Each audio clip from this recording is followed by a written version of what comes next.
Might be because Toby, because he was the one who made the lobby. Mm-hmm. So I wonder who it switched to.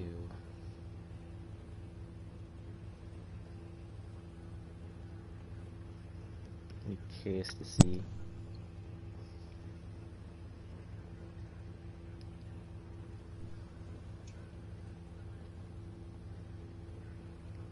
Well, we'll definitely just have to wait and see. Oh, okay. It went anyways. That's good. I'll also probably be in charge of looking at the chat.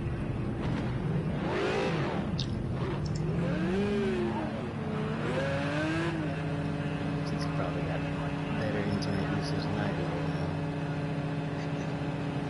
now. Although the stream's up soon. I know. I'm very well aware.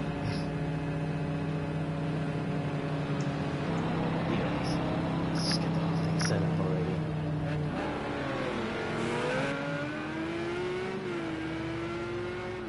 Let's see who comes in and who doesn't.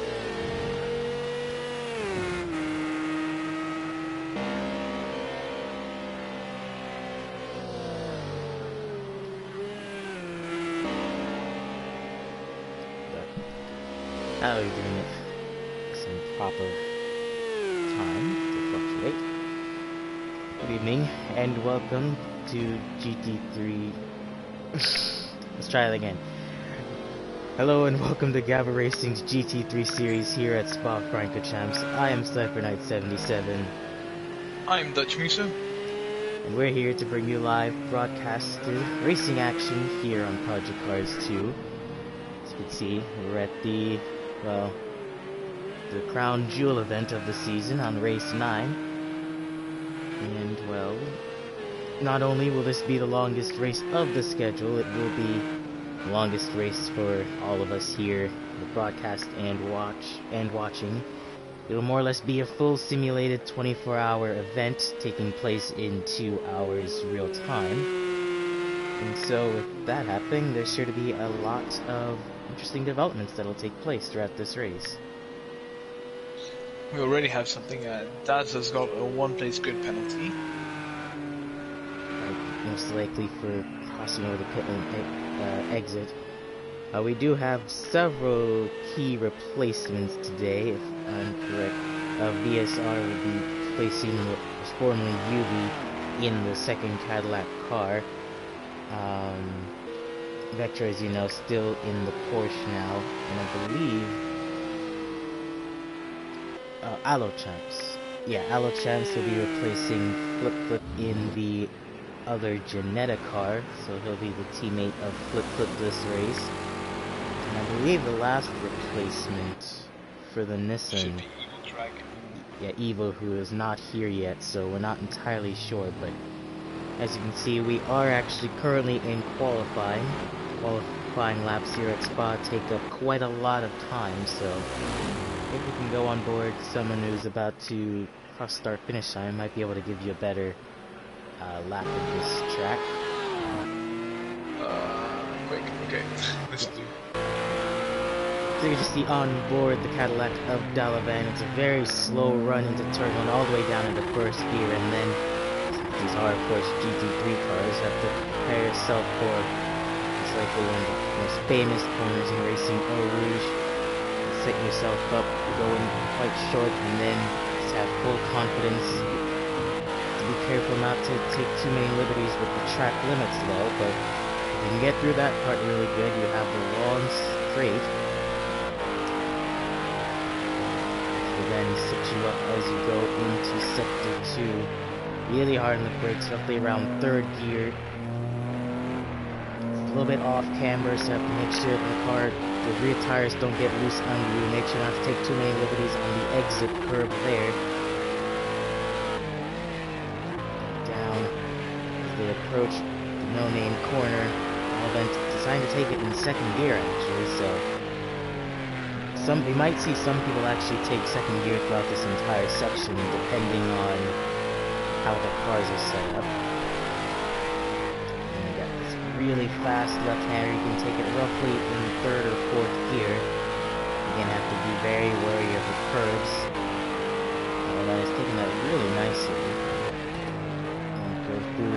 section. It's a really smooth section to drive in anything, really.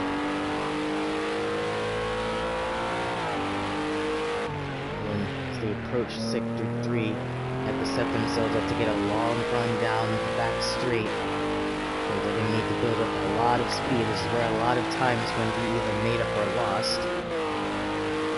But as the quality times start to get put down, Kev currently is the fastest right now, but immediately gets overtaken by Champs, who sets in the first time in the 2:19s, and then gets immediately put by Johnny, who sets a time in the 2:18s.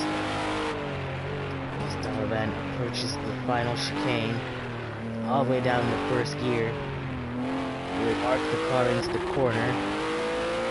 This might be a pretty good lap from Dalavan, your current points leader. He comes across the line, and he goes second, only 4/10 behind Johnny.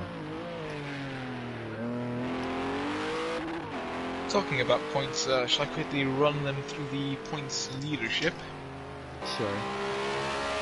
So we have Dalavan in first with 163 points. Just behind him we have Johnny in 158. We have the Audi of Cass with 146. So the top three actually still quite close within each other. Not even 20 points difference there. Then we have Mike in fourth with 115. Kev, the other Audi, with 106. Flip with 97. Hondax with 94. 8th is Racy with 87. 9th, Joe, 66. 10 is Bowie, 62. Vectro is in 11th with 60. We have UV in 12th, 44. Toby, Robert, Jukebox, Daza, and Didonkey, who has actually been replaced by Vectro. Right, so a lot of drivers coming and going, but the championship is still strong as ever. Of course, like I said, since this is quite a very special race, a lot of pride goes to whoever can win the whole event. This will be the hardest race for a lot of these people. So concentrating for 2 hours long, and also getting your pit strategy perfect. It'll be quite difficult.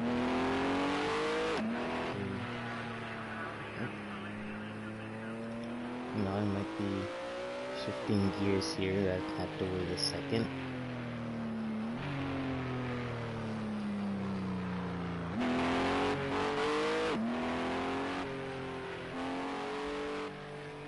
But yes, the specifics of the race haven't been finalized completely, so...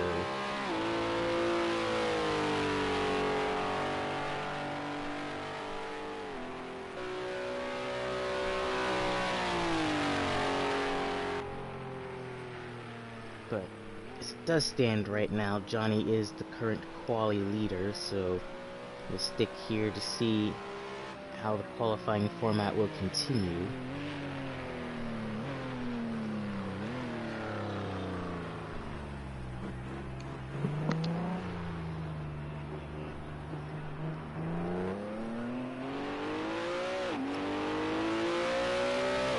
While we're on the topic of that, let's just break down what the season has been like so far, really.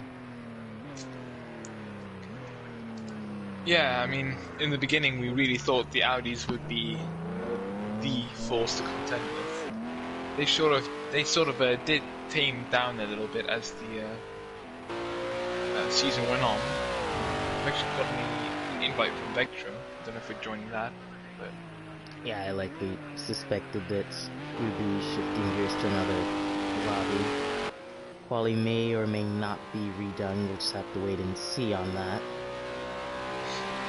I'm joining that lobby in the meantime, but since pretty much leg 1 completed, we've seen dominance from Johnny, so who actually won out of the last 4 races. He's won 3, and the one he didn't win, he came second at Imola, so a very good second stint from him, and he'll be wanting to complete the season like that. That could give him the championship win.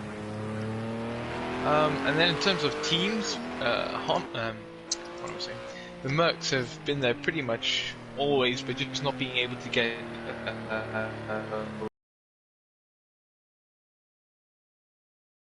the way with the Constructors Championship with 252 points. Then you have the Mercs 209. Right behind them, the Cadillac's 207. So the second and third and fourth, it is all to play for.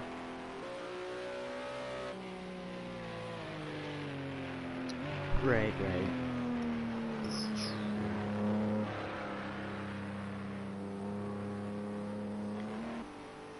How this all fluctuates, because you said we don't have everyone here, so just have to wait and see. You know, No, I'm still in the original one, so yeah, it does seem like we are switching over, so we'll be joining Vectro momentarily. So we'll just keep the running broadcast rolling. yeah, it's easier than starting a new. Yeah. So yeah, so we are switching gears to the second lobby, so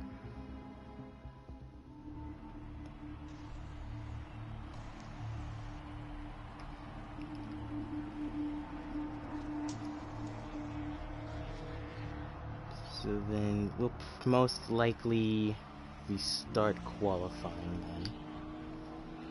Just like we expected, actually. Yeah, qualifying seems to be it's going to be restarted.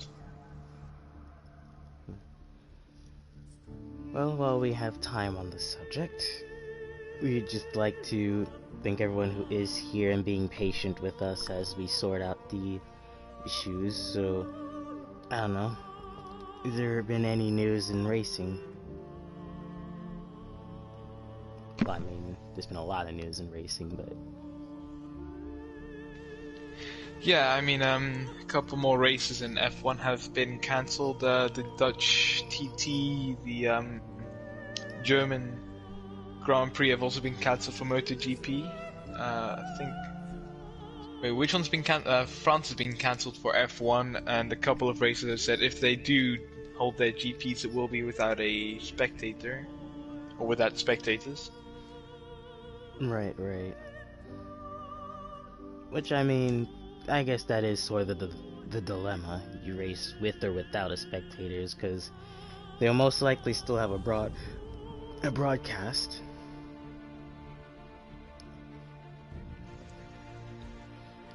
Yeah, I don't think the broadcasting is the problem, because you can do that while being 1.5 meters away from each other, but at least sufficient distance from each other. Right.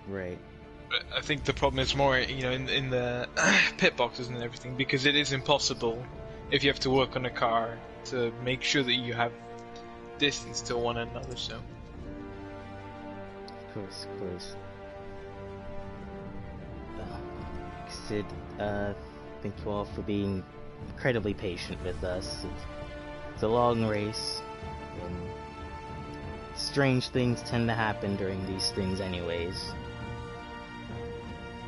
So, I guess while we're on the topic of things like this, and I guess those in the chat can answer this as well, what was your longest race that you've ever done on any sort of racing game? I've done a 3-hour race of Le Mans on a GT Sport, but that was just with a couple of friends. Any race counts, really. But Yeah. you gotta give us the details, of course. Oh, I won. In GT Sport, if you press pause, the car will keep driving. So, in the middle of the race, I was hungry, so I went to go get lunch. I came back, I was in 7th. The guy in first then had a 10-second time penalty, so I was like, okay, hammer time. I had 1.5 hours then to catch him. It went pretty well. I got through smoothly. I did at the last chicane absolutely murk someone. I was 4/10ths away from him, did a dive bomb on him, and got the position. Right. And then I won the race by overtaking the then leader in first corner. Right. For those who have confusion, allow me to explain. That is because the GT3 calendar started off schedule, so Algarve was actually a few weeks ago. So we're currently now in the third leg. So because Algarve was 2 weeks ago, correct? Or 3? Let me see. Yeah, 3. Well, 3 weeks ago if you count the break week. Yes. So we actually already did Algarve. So now we're much later into the season because this is supposedly round 9. The original calendar might be a bit different. I don't quite remember. Yeah, after Spa we have Zolder, Brno, and Silverstone. Right.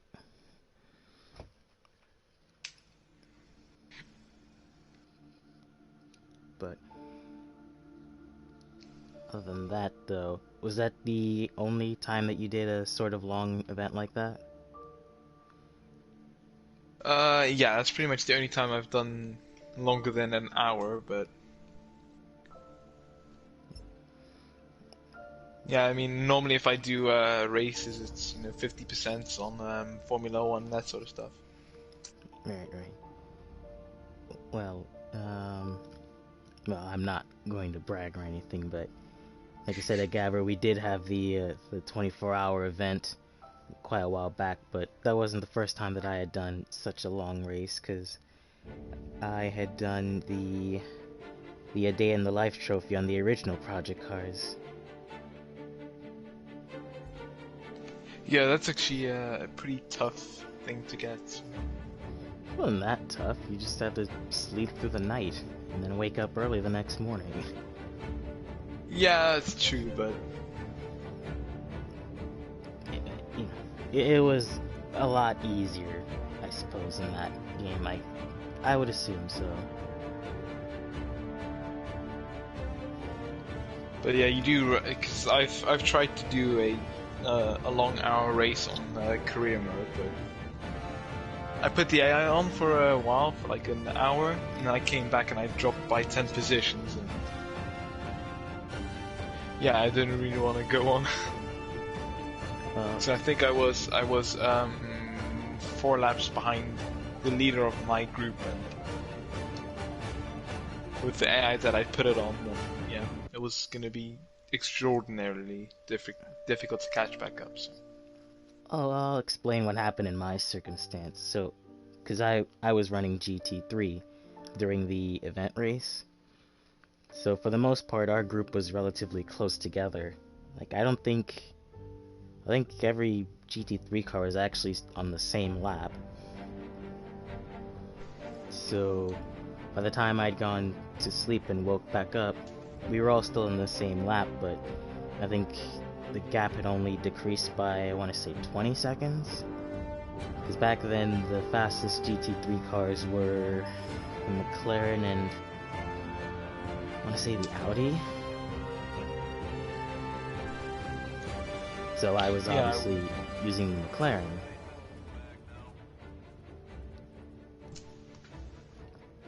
So that would most likely explain why the gap didn't drop so much. And yeah, it seems like... doing something like that seems pretty cool though to me, doing a 24-hour race. Oh, actually, I admit I have swapped to driver AI and it works for me. I've done it in this game and in the last game, and that's how I was able to finish my race.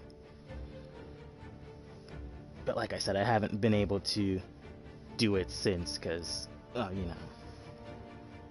I would do it again. I just would need to dedicate the time and the place.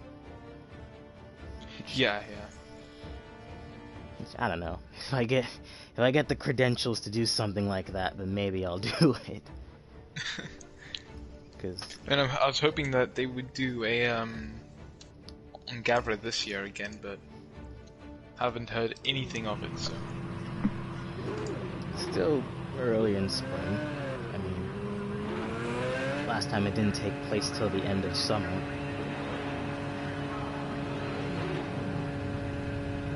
Yeah, but I think you had heard a little bit about it before it did actually start. So.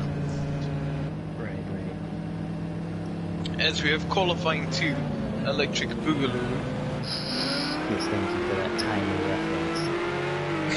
But, just to finish up what I was talking about before,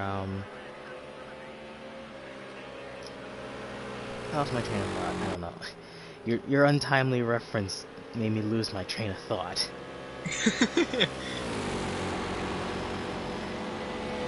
I was going to say, like, jokes have that effect.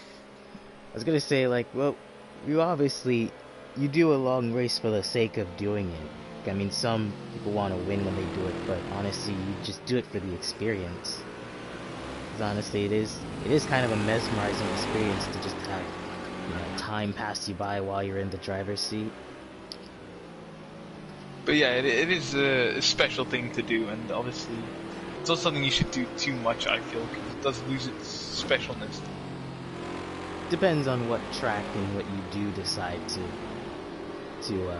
create, because, well, you can pretty much create any kind of event, honestly. In this game, yeah, you can do a lot of types of events. So, but yeah, like you said, you don't want to do it too often, but like I said, for someone like me who's been out of the driver's seat for quite some time, it is sort of an honor to get back in the car and to, just, get back into the rhythm of things.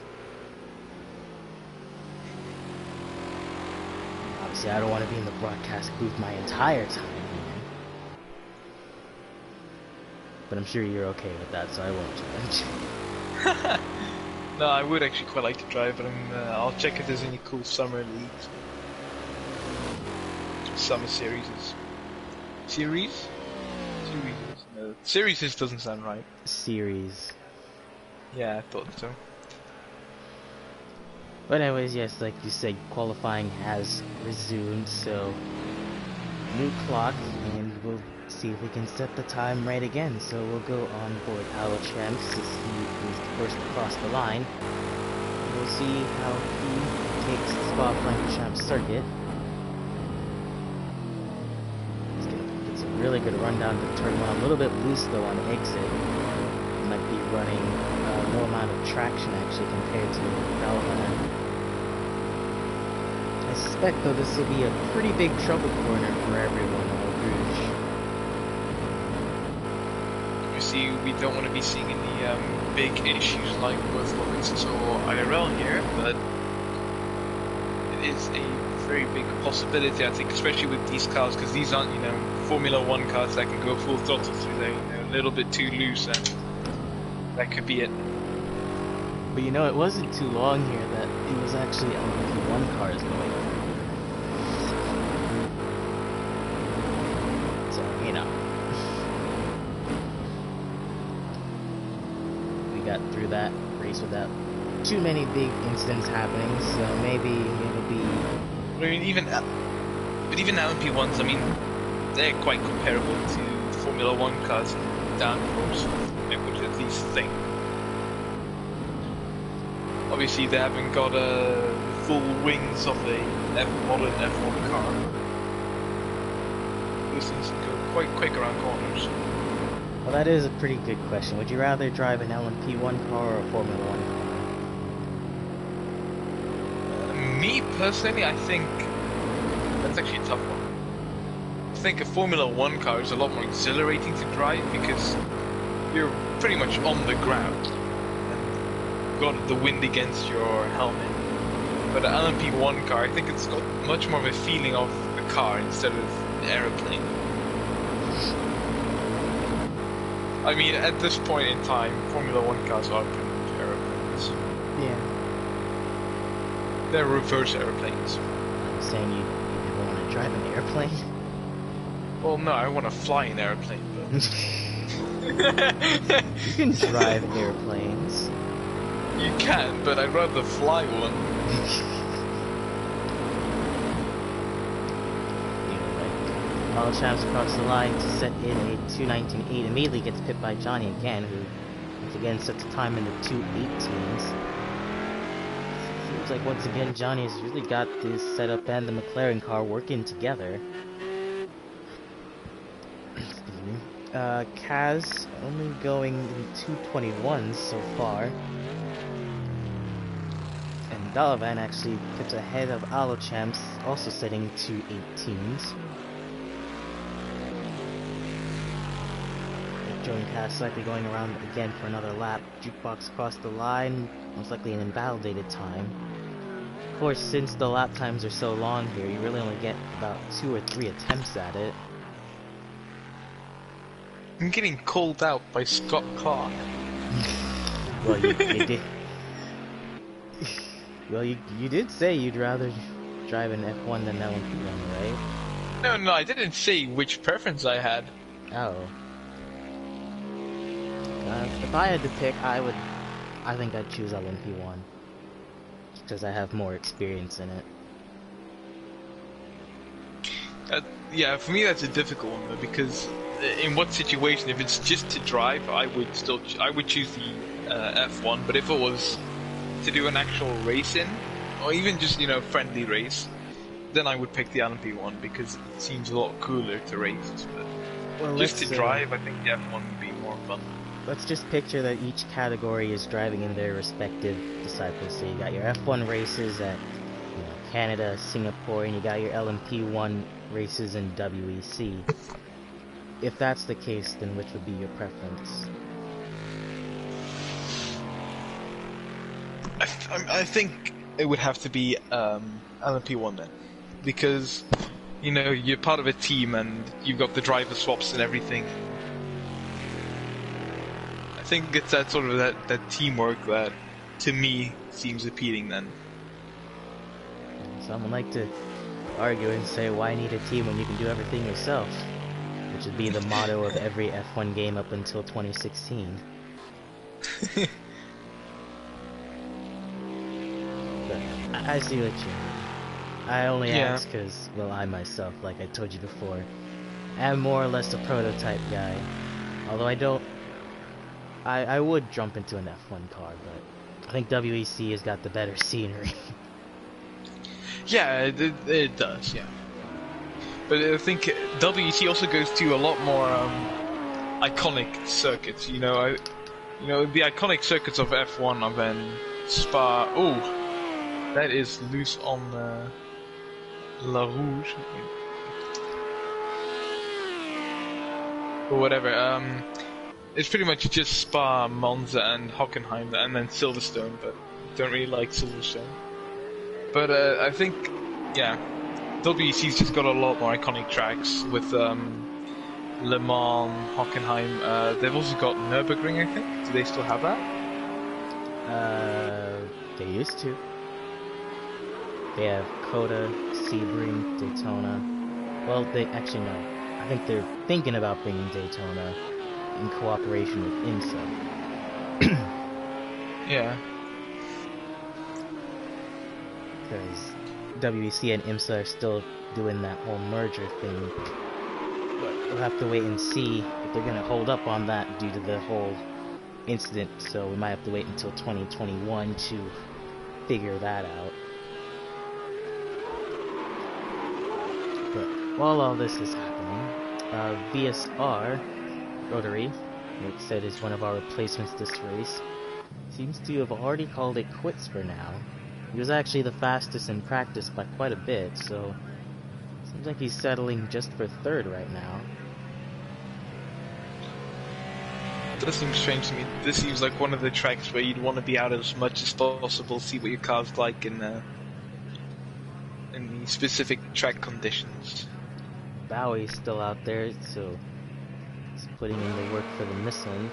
But actually both Cadillacs are out, and now Alochamps and the Ginetta decided to call it quits. Johnny, currently sitting on pole, calls it quits, so Bowie is the next best person to try and beat the time. Flip has decided to call it in, so he will start midfield.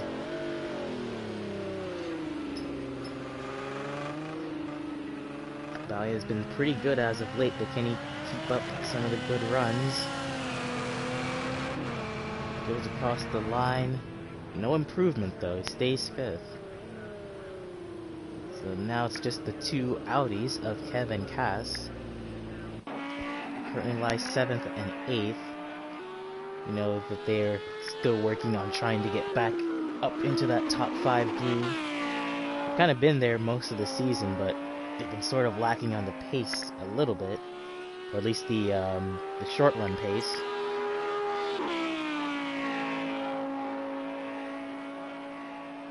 Yeah, I mean, in the races they do definitely seem to be able to go up the field, but they have had a couple small incidents during the season here and there which have hampered their progress a little bit.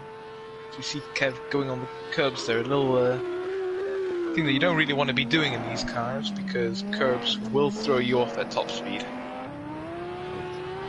At least I would assume so. Hondax and Mike are pretty far down the field, so both Mercedes.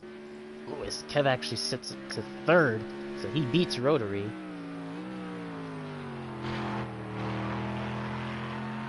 And Scott Clark, I do have to agree with you, Nordschleife is the most fun circuit on Earth.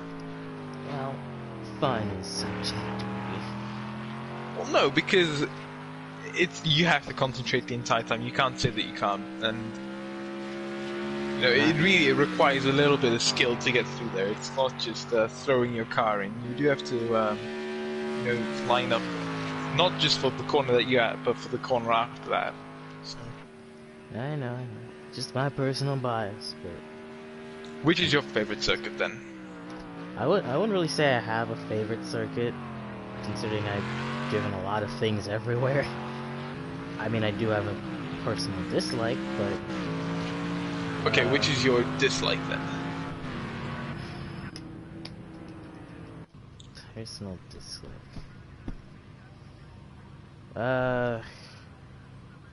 Well, if I'm driving an F1 car, I'm probably going to have to say Australia.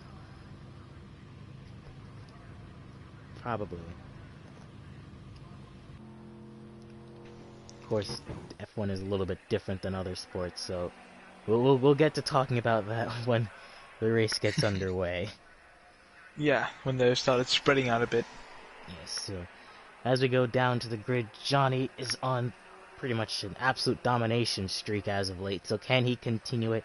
Dalavan is currently sitting pretty in the championship with the lead, of course, but can he hold it from his championship rival who starts ahead of him? Kev Sinel starting pretty far up the grid. Let's see if he can continue his good streak of runs. VSR Rotary, this will be his first race and the new replacement of Dalavan. Let's see what he can do. Alachamp's going to be Razy's replacement. Also, he's a pretty refined racer, so we'll see if he can make his way through the field. Bowie starting pretty good in 6th. Let's see if he can really bring that Nissan back into competitiveness. Now it is Honda starting 7th, pretty far down in the midfield, but that hasn't stopped him before. Flip starting in 8th, looking to go for another podium run.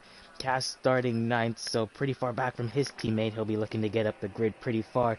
Vectro starting 10th. It's not unusual for him to start in the back. Expect him to make his way up pretty quickly.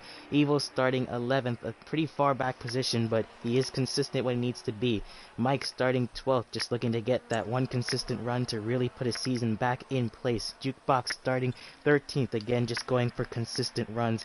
Joe starting 14th behind his teammate actually, so he'll be looking to gain some advantage early on, and Daza starts at the back of the grid in 15th. In terms of mandatory pit stops, no. There's no mandatory pit stops. You can simply go for as long as your fuel will allow you to. The mandatory fuel load is 70 liters, but now that we go for red lights here at the Circuit Spa-Francorchamps, we are green.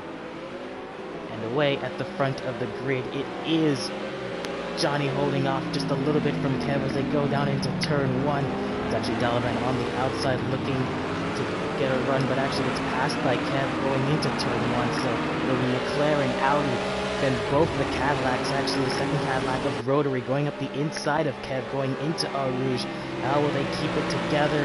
Actually, Kev decides to let off and he gets really loose as they go over the bumps. So that allows VSR Rotary up into 3rd place. He could even challenge Dalavan heading down the straight. Behind him, both the Nissans of Bowie and Evil challenging the Mercedes of Hondax, who got a really good start because he's up into 5th place right now. Now that is Bowie on the outside of Hondax. Hondax has to sort of let him have it, so Bowie now up into 5th place. Both the Janettas falling down, Flip into 9th, Alochamps down to 8th. And actually Vectro is still in 10th though, so he's challenging both the Janettas as we speak. Daza actually didn't get off the line comparatively to the other drivers, so way far back off the rest of this field, but currently as it stands, it is Johnny from the rest of the grid, as behind them we have both the Ginettas, followed by the Porsche. It's pretty much a double line wide going down. Evil goes really far off. He missed the corner completely. It was actually 3 wide there for a second with Vectro and Mike. But Alachamp's actually getting out ahead of that. It's actually Flippy's falling really far down the order. He's getting passed by everyone, both the Audis and now the Mercedes. Actually is under heavy pressure by the Bentley of Joe.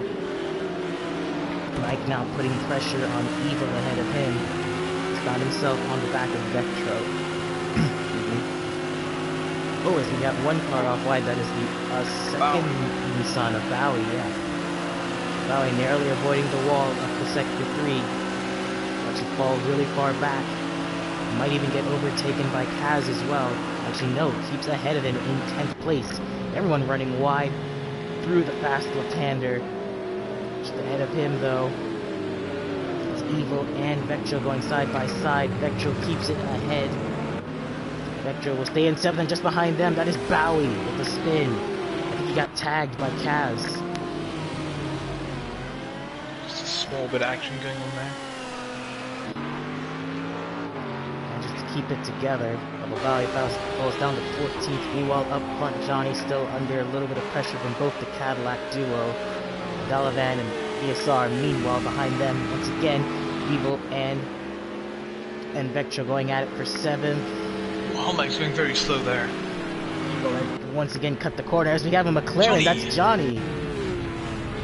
Johnny spun around up the top of Eau Rouge. So your leader already having a small incident there. This will play major championship implications as now Dalavan and BSR Rotary. This will be a very good race for Cadillac if they can capitalize. Meanwhile, though, with Johnny, he's fallen all the way down back behind Bowie in 14th, but I wonder if he has major damage, or if it was just a single spin.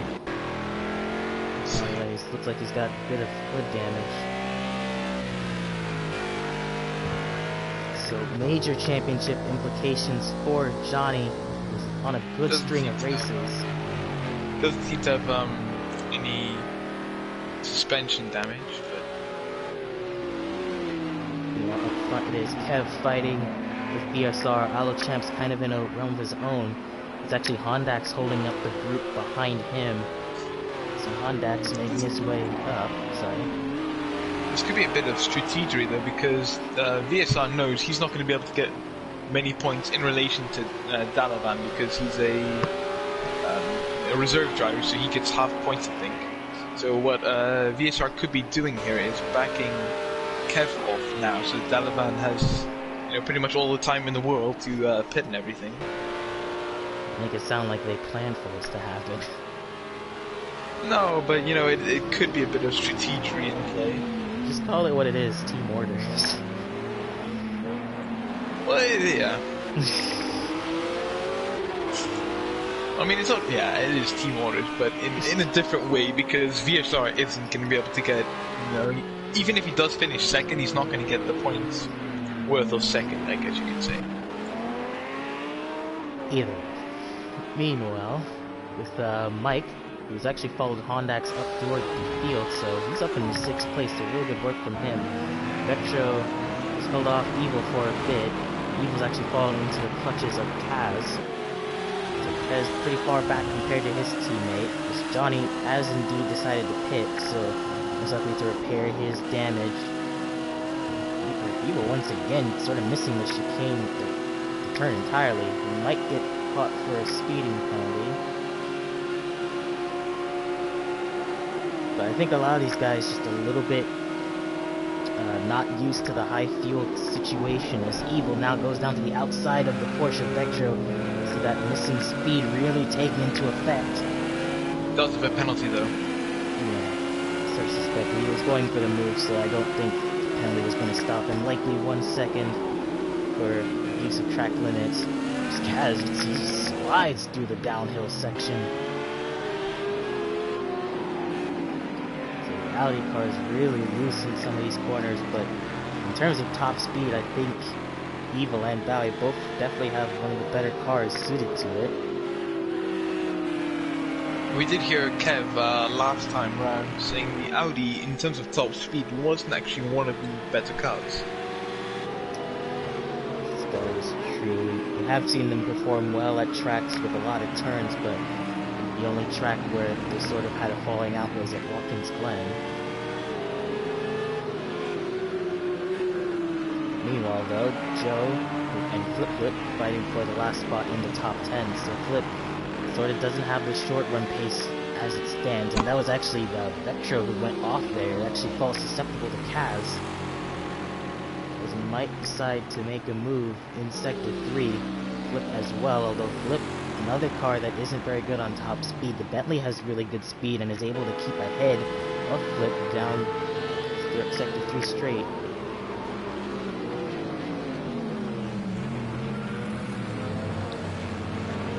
We can go on board Flip and kind of see the speed difference.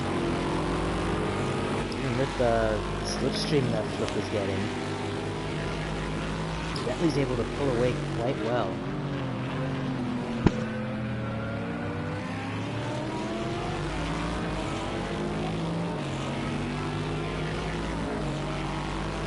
You can hear the distinct Bentley engine, even from the front of Flip's car.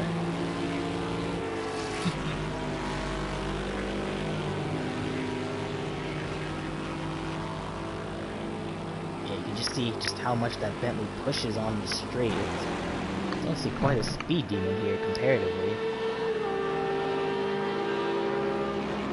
So Joe catching up to the back of Kaz kind of had a small mistake up on Eau Rouge, and I say that's Vectro. Almost found himself in the wall. Managed to collect it though, just ahead of Jukebox. So Vectro down to 11th.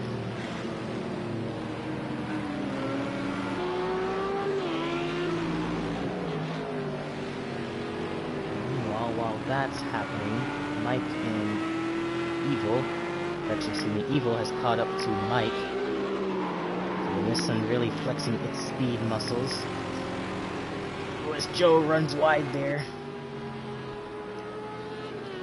And that's Flip able to get the move on top of Joe's mistake.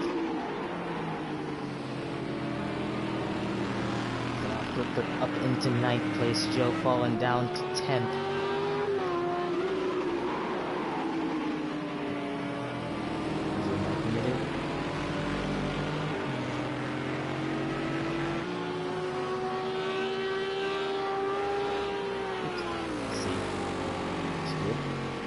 Lost a little bit of communication with Dutch, so until he gets back, stick on board for now.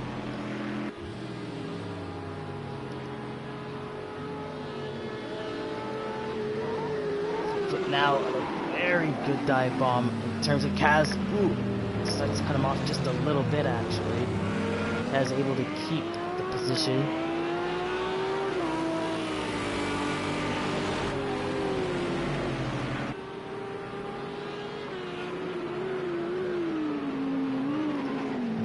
To make a move down into turn 1, decides to hold it through. But Flip could be very susceptible to Bentley just behind him actually. He's not able to overtake the Audi.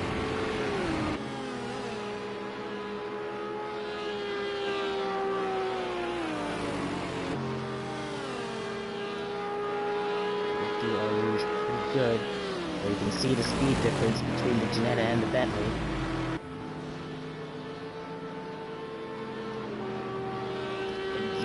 Joe look for a move, Flip, cut him off just a little bit. Joe is a little bit wide. He's able to keep it together. Vectro not able to capitalize either.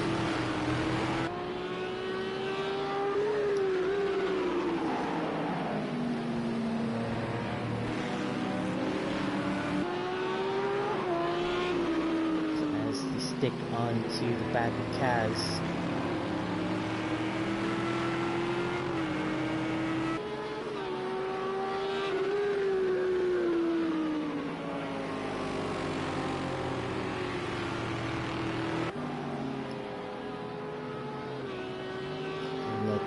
Kev will get the camera issues sorted out momentarily, so just bear with the battle on board right now.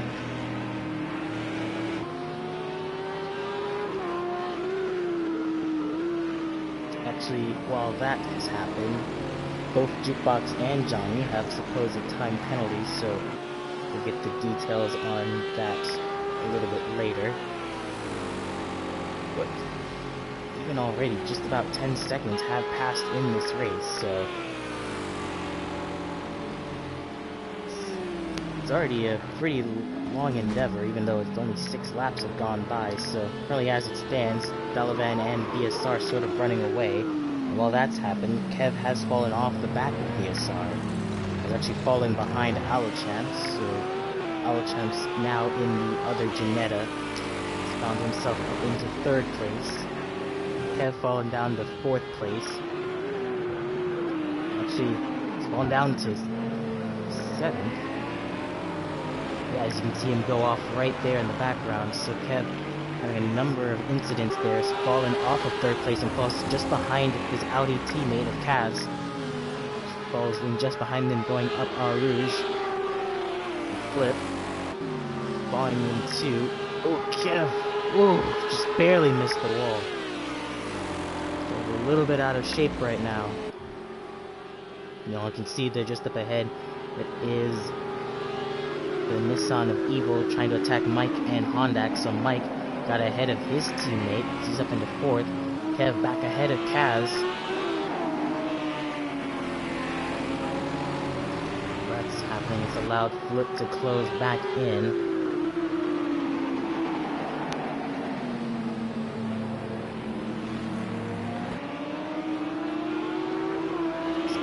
Flip trying to get around the outside. Kaz. Excuse me, Kev, excuse me. And he does. So Flip now into 8th place, Kev down to 9th, and that's actually Kaz, the lead Audi. And while that's happening, Evil was able to get around Hondax for 6th place, or 5th place now.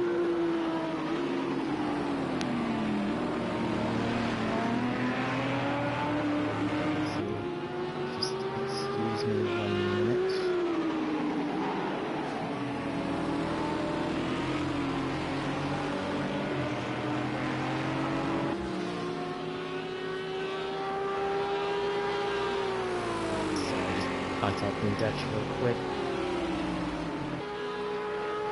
Just to see there in the background, Kev again going off, likely with either he's got a little bit of aero or suspension damage because he's falling all the way down to 12th. Meanwhile, Kaz going really far off, doing everything he can to keep his spot from Flip.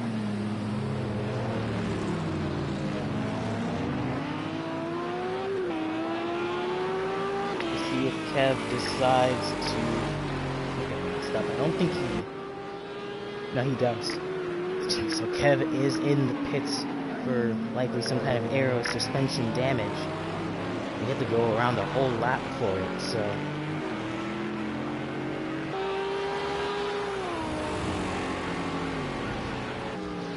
Now Flip's still on the back of Kaz.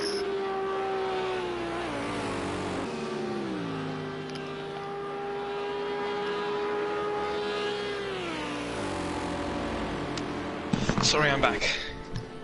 Yeah, we're waiting for you. Sorry. Well, what took you so long? Somebody came into my room. Oh!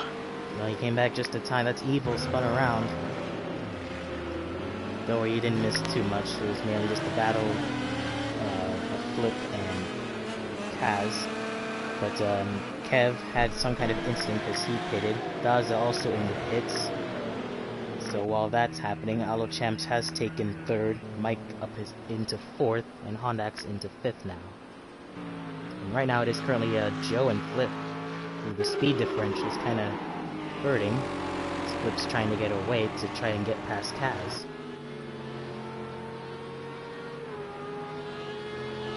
So, Still quite a couple of battles, actually. Yeah. Well, you didn't miss too much. I covered it all. I was fearing the worst case scenario.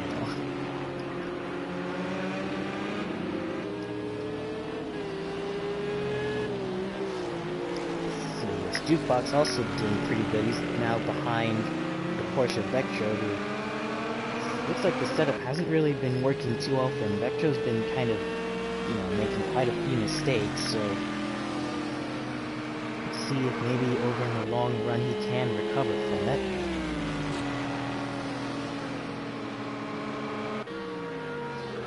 Flip tries to make the move on Kaz around the outside. Kaz will have the room, not able to make it happen.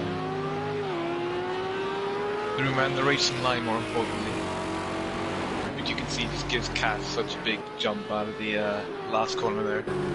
So while all this is happening, actually, it must have been some other form of team orders, because now ESR Rotary is now leading from Dalavan.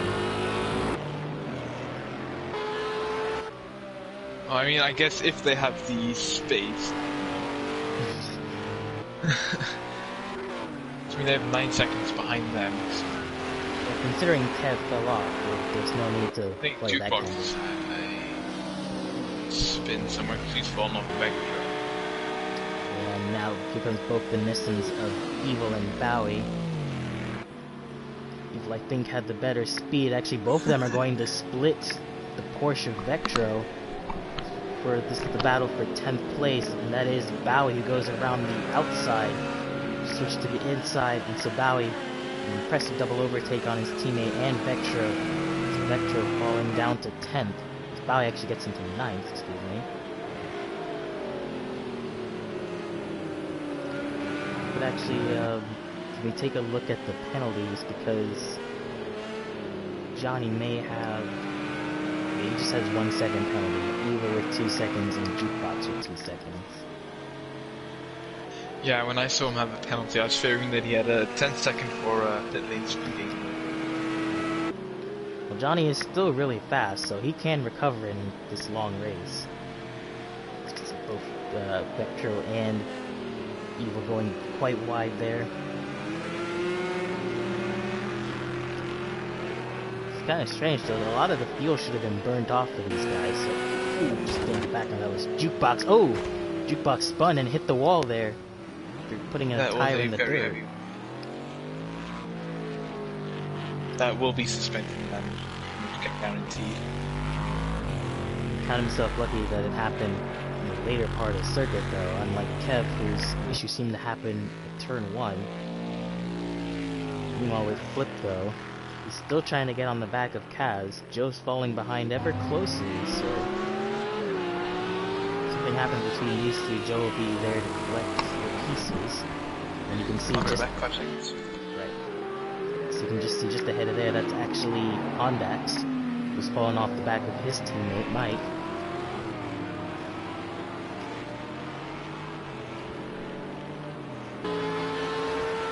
So Flip's still on the hunt. Kaz in front of him.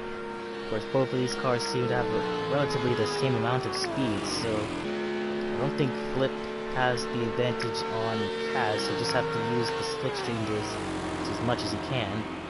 And now Kaz is getting the slipstream from Hondax. So meanwhile, while that's happening, Jukebox has decided to pit, but actually Vectro has had an incident, and he is actually out of this race.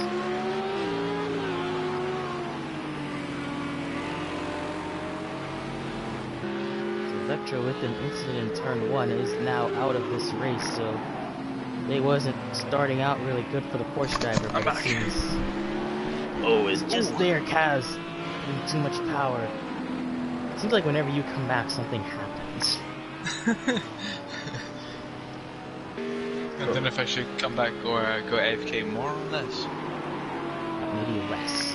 But while that was happening, actually, Vectro was DNF'd out of this race. Oh.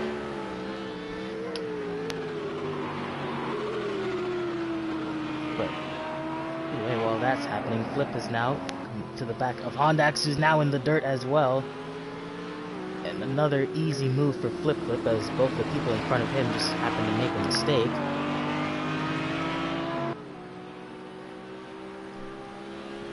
Hondax now under a lot of pressure by Kaz, but I think the Mercedes has got just a little bit more in terms of front end speed.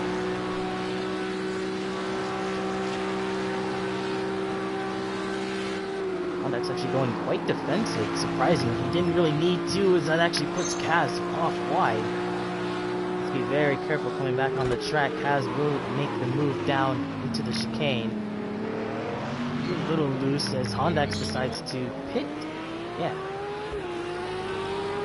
So Hondax going in for an early pit stop, actually. Jukebox, I think, comes in again to repair some damage. So now this moves up Bowie up into 8th place. Joe now in the 7th, excuse me.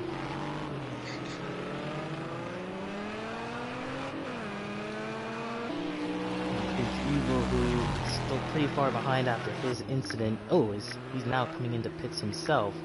So he's yeah, he's made some contact.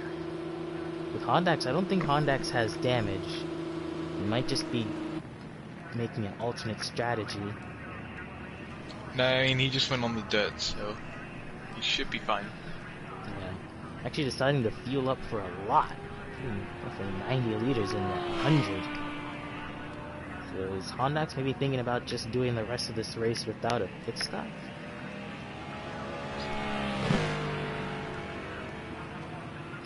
This is an interesting strategy to simply just put in all your fuel at one go, but the car is going to be incredibly heavy. I mean, it does mean that you don't have to pit, so, you know, any overtakes you make, it is for position. There we go. Back in 7th, Bowie, Joe, who's fallen the back of Kaz, and Flip, who's now starting to find the pace in that Janetta, so it likely was just the high fuel situation that Flip was falling pretty far back into the field. So now, I think we can go down the field in a proper order. So currently it is BSR Rotary who took the lead away from his teammate Dalavan. So he's all the way to start-finish straight by now. Dalavan not too far behind him though, so he's keeping pace. Alachamps has kind of just been in the race of his own, really. Kind of surprising that for Alachamps in the Janetta to be this far up the grid, actually. Yeah, this circuit of all circuits, so...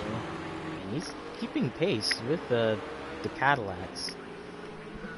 So Mike has also been able to create some distance between him and the rest of the field. He currently sits 4th, so that's really good considering how far back he did start. And now Flip, who's starting to make his way back up the grid, he's currently now sitting 5th. Kaz, who's trying to get back into this race, is currently in 6th. And now Joe, in 7th. Bowie is currently 8th. Kev is 9th, so Kev can still make his way back into this race as well. Although he'll likely have to choose some different strategy options. And Johnny as well, he was another one who pitted early, but seems like he hasn't taken a lot of fuel relative to the rest of the field. So he currently sits 10th, and Hondax, who's the last car behind him, it's not too far back, so when Johnny and Kev pit, Hondax will likely be there to pick up the pieces. And then Evil and Jukebox, who are the last cars on the lead lap, or no, the first car is a lap down, excuse me. So I believe now we also have Daza out of the race, so both Porsches will once again pick up 0 points here today.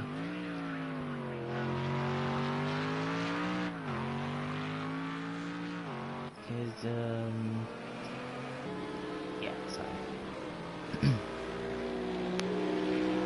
So, seems like Bowie is now starting to make his way on the back of Joe. And track limits are indeed on. People are in fact getting penalties for track limits. Of course, it's simply just up to the FIA whenever penalties are distributed. I think there will, after the race, be some investigations into some people's track extending, as I think penalties aren't really being 100% accurate all the time. You know, the battle of the beasts. Ooh, it's Joe and Bowie. A small bit of contact. Bowie just barely keeps it out of the wall, bro. This viewers will definitely be looking at that one though. It's definitely a little close for comfort, though. That would have been a very scary moment for Bowie there. I think Joe just went to cover him off, but didn't realise how close Bowie really was. Right. Of course, it happened because Joe got so good a run coming out of the second sector, and Bowie was there to capitalize, but we'll see if Bowie is able to do the same going up Eau Rouge. The Nissan and the Bentley fighting for 7th place.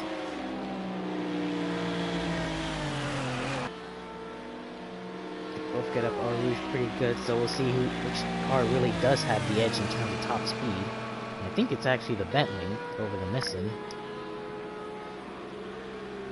Yeah, you can see Joe just managing to keep ahead there, but Bowie should be able to keep nice and close in these corners here. Bowie tried to go for a move, just not able to make it. Of course, when you're in a wide car battling another wide car, it really doesn't help the situation now, does it? Battle of the Godzillas. Well, don't you mean Battle of the Titans? If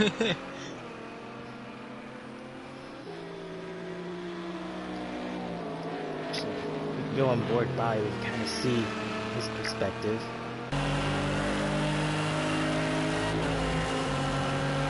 Really close into the back of Joe's bumper. Joe goes defensive into the chicane. Let him have it around the outside. No, he doesn't. He closes him off. It's a real good defensive work from Joe.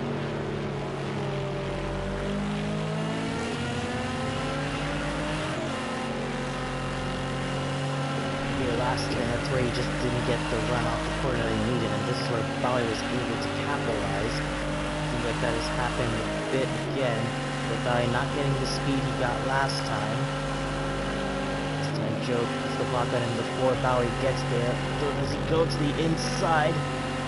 Joe blocks to the inside, so Bowie only forced to go around the outside with the final chicane. He's not able to make it work.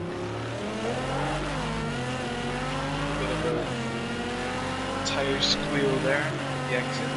So while that's happening, Flip and Mike now in the battle for 4th place. Flip was actually able to overtake Mike in the Mercedes, so now it is Janetta 3-4 and Cadillac 1-2.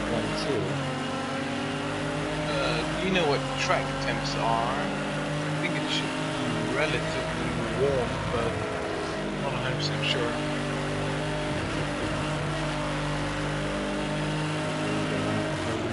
Bowie could maybe have a small look, although so we've been given the outside line. Oh, he thought about it. Back to the outside. Really close. Oh, it's contact between the two, and that is Bowie spun around off the tail end of the Bentley. I don't really think that was Joe's fault, though. Bowie did try and... I think I'll have to class it as a racing incident. I mean, Joe could have left a bit more space, but at the same time, you know, he has to make sure he can take the corners. So. Right. Meanwhile, in the battle for 4th place, Mercedes of Mike and Janetta Flip. Flip is once again, like I said, doing a really good job on the longer run. So I think Flip has actually got one of the more competitive cars if he can keep up this green flag stint.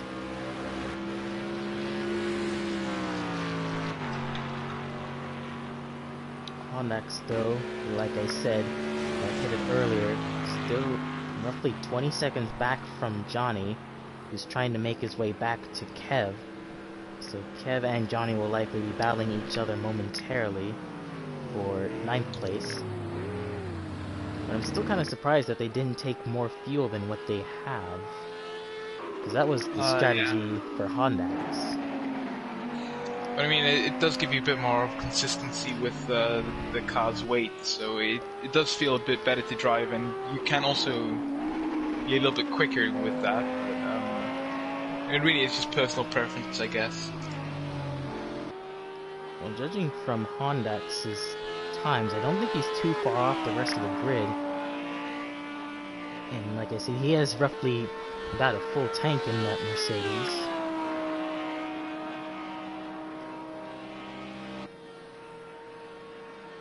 But I mean, Kev is still putting in some really fast laps, so give it an hour or so, and he might be able to get back into the midfield fight.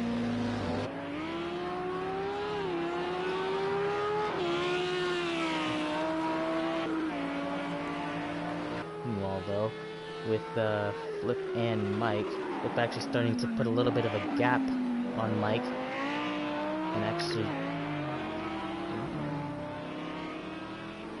to see how that battle develops.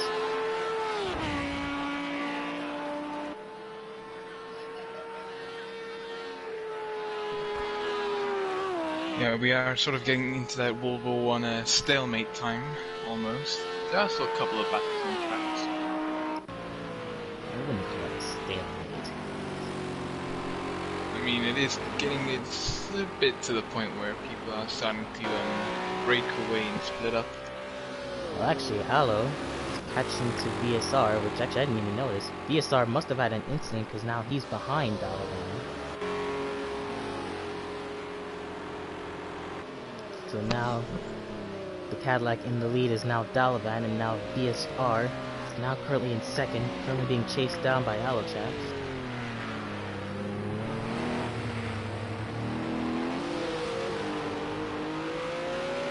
Doesn't look like he has any damage, so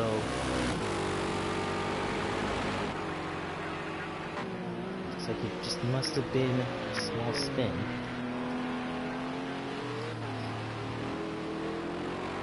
But you are right, the field is starting to break away now. The only close battle on track now is for fourth.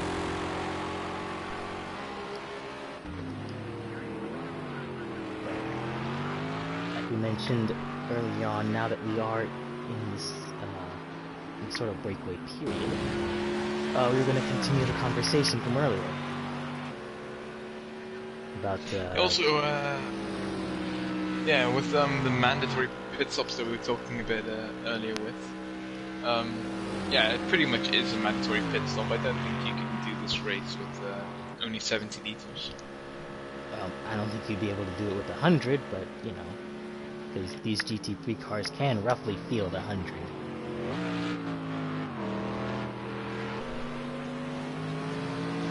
But like I was saying, I mean, if you no, go ahead.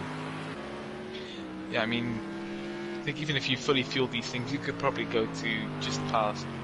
I mean, what was it? Normally it's with 70 litres they can get to what? And maybe just an hour.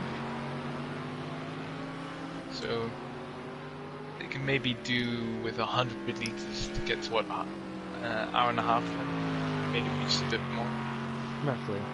Actually, Alochamps starting to put in a good run on VSR, so VSR not able to get back into the rhythm that he was beforehand.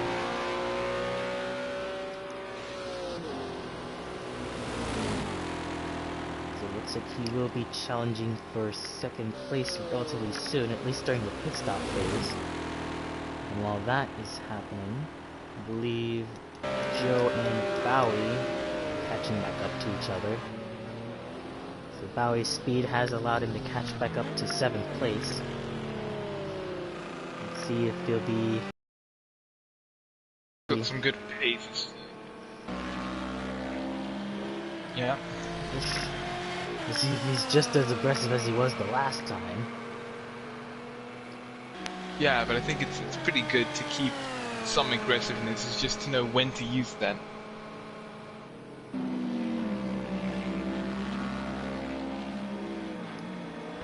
Well, I mean, well actually now that we look at it, Bowie might have to pit sooner rather than later, so... If he does get to the back... It'll actually be pretty bad timing when or if he does, because that will just hold him up pretty much. Right. So Bowie might be one of the first cars to pit for scheduled pit stops. And while that is happening, Johnny has cut the gap into Kev quite significantly. Oh no, excuse me, it's Jukebox slowing down.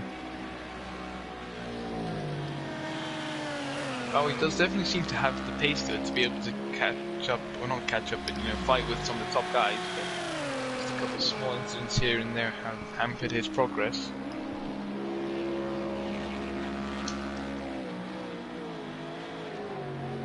Actually, we can check the fuel situation of everyone. I think both the Cadillacs are running pretty far into this run. Let's check Cadillacs. Delavan and VSR both have roughly more than 10 liters. Champs a little bit less than them. And then Flip, I believe. Flip has actually got the most out of all 4 of them. Mike is roughly about average. Has a little bit more than the leaders, but not more than Flip. And Joe and Bowie actually have less fuel than all of them. Yeah, Cass is pitted. Johnny actually has got very little. Yeah, Johnny was one of those who didn't take too much fuel on a pit stop, if any. I think, that's Kev just ahead of him who spun. He almost spun himself, so I think there might be something there. So now I Johnny... think both of them just went on the grass on the inside there a little bit, and it cost them a little. And Hondax, he's got a lot. Evil's got a lot as well, and then Jukebox has got the most out of everyone. Right, so we should suspect Bowie and Joe to pit sometime in the next 2 laps, actually, since they are the least on fuel. So they'll be pitting roughly around the 1 hour 20 mark, and indeed, here they come.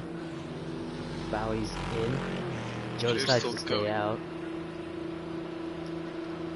Johnny will likely come in too, since he's got some...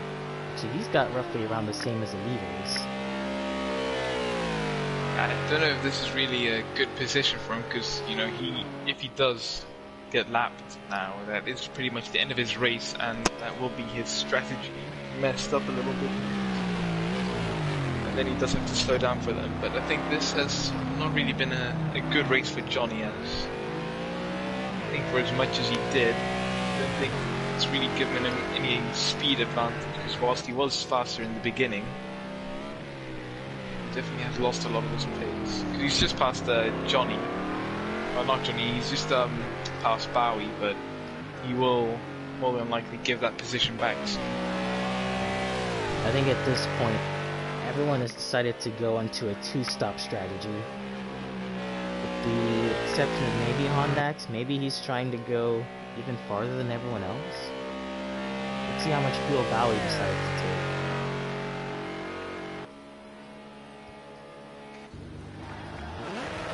Let's take a lot of fuel, actually. So Bowie could maybe try to go for a 1-stop, because he's taken roughly 120 liters. So that could work out for him. Have to wait and see, though. I'm not sure if 120 liters is enough to go an hour and 20 minutes. At least without some kind of fuel saving. Yeah, I do think you do have to wait at least until the hour mark before you really want to start throwing in your fuel. Doesn't seem like a lot of people can make it, which to me is strange. Because on a lot of other circuits, they can easily get to the half an hour mark. Well, Spa itself is a long track, so... Yeah, that is true, yeah. And it's also got a lot of straights. I think the fuel usage on this track is just generally higher, so... Gio decides to come in for the pits. See how much he takes.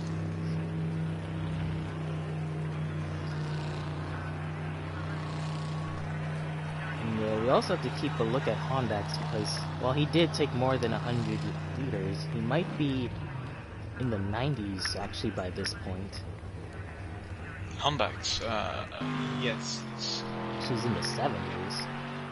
That wasn't too long ago that Hondax pitted, and he's already in the 70 region. He is burning through his fuel, but I think he's trying to just keep a relatively good pace. Meanwhile, Johnny, like we said, he's in 2.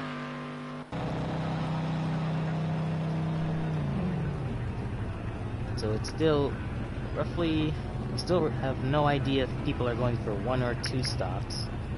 It could honestly go both ways. Oh yeah, Johnny's doing it 2-stop, but Joe's throwing in more than like, oh, he's only throwing in 70 liters again. So he's got less fuel than Hondax now, who's actually coming around the final corner as we speak. Looks like he will get out just in front of Hondax. So Joe definitely on a 2-stop. Hondax, I think, has to go on a 2-stop. Yeah, Hondax will more than likely have to stop again, yes. Johnny, I think, is on a 2-stop. We'll have to see how much fuel he takes. As all 3 of the leaders decide to come in. Johnny taking roughly 100. Let's see what the leaders take. I don't think Johnny's gonna go to the end. I think he'll be able to go to the cusp, but not the end. Mike is now in, so Flip is now going to take the lead. So, battle will happen in the pit lane between all 3 leaders, the Cadillacs and the Janetta of Alochamps. Whichever one decides to take the least amount of fuel or even tires will get out first. Mike is there too, so it's a BSR going for roughly 100. Olivan's up into the 80s. And it's VSR out with 120. I think Dalavan was out second. How much did he take? Oh no, he's still in. Now the chances are as well. He took actually quite little. He only took 67. Ooh, just tapped the wall and exit there a little bit. So Dalavan is still in. Now he's out. Actually took 85, but that's Mike. He only took 74. It's quite a bizarre array of strategies. So now, as it stands, it is BSR who come out ahead of Alochamps. Dalavan has actually come out the worst of all 4 of them, because now he's fighting Mike off pit exit. So VSR now has the most amount of fuel, which I think will work out for him. Alochamps, I don't know if 67 is going to work for him. No, I think he will have to pit at the end again, but it'll be for very little. So I think he's hoping on some very good pace now, compared to the full fuel boys, and that he can maybe get in some very good times and hopefully pass people while he's got his less fuel. But now the last of the people in the top 5 who have not pitted yet, as is Kev, but he's down in 7th. As actually, I just noticed Jukebox is now out of this race as well. Ah, there it says. Yeah. One of the that's Rotary going slow. I was trying to figure out which Cadillac that was. That's Rotary, who's had some kind of incident, because now he's all the way down. Huh? Well, I'm trying to see what happened here. Wait. Something happened to Rotary. Did he maybe get spooked by He was fighting. he spun at Puon. Oh, because I was saying he was fighting Alochamps. Yeah, he spun at the double left-hander. Don't know if that's Puon 100%, but No, because of that, Rotary is now falling all behind the top 7. He fell behind Kev. As both Flip Flip and Kaz now in the pits. Pay attention to how much fuel they take at the 1 hour 13 mark. They will fall behind the top 5. But Kev will pit the latest out of everyone. He's still got 21 left, so he could potentially go for a 1-stop. Flip and Kaz, on the other hand. Flip decides to take 120. And Kaz also taking 120.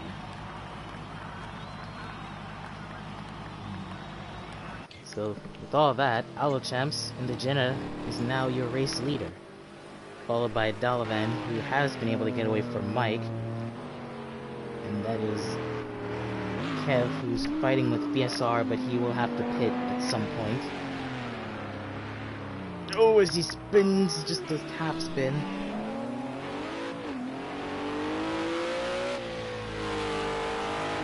BSR doesn't really seem to be coping very well with the high fuel. You know what? Do you think he took hard tires? Oh, that is not very clever when you're going into nighttime. I didn't even consider that an option, but these guys do have options for soft and hard tires. I don't think he would have changed tires, but I didn't see anyone else changing tires, but if he has chosen to, hards would not be the clever choice to do now. It's when it does become nighttime, the track cools down. That's sort of when softs really get in their element. Meanwhile, though, now Hondax is trying to get onto the back of Joe. Of course, Hondax one of the ones who did pit early, so he's got one more stop left in him. So he's chasing down Joe, who actually has even less fuel than Hondax. So Hondax might only be able to get into 7th by the end of this race, maybe 6th if he's lucky. Yeah, if someone makes a big mistake, he could probably get 6th, but I don't think he should be counting on getting in the top 6 this race. Johnny and Evil now fighting for 11th, so that is an on-track position.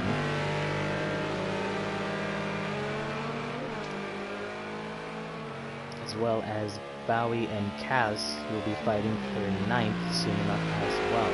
So a few fights in the back of the pack, but yeah, it's something that I completely overlooked, that there is a chance that someone may be using the hard tires to go on a more conservative strategy.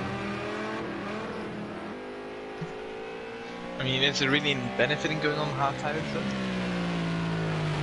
I mean, some people find it. I'm not going to say that I'm one of those people, but some people find a way to make hard tires work. I mean, they really only work if you get them up to temperature, and as it goes to night, the track will cool down even more. And that's really, they're going to have trouble keeping their tires on temperature.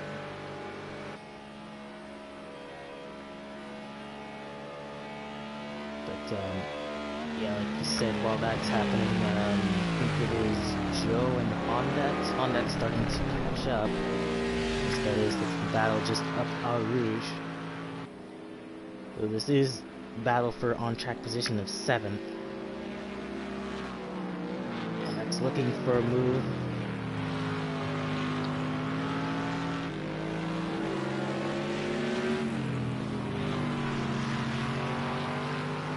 So just like Bowie, Hondax now has to contend with defense of Joe.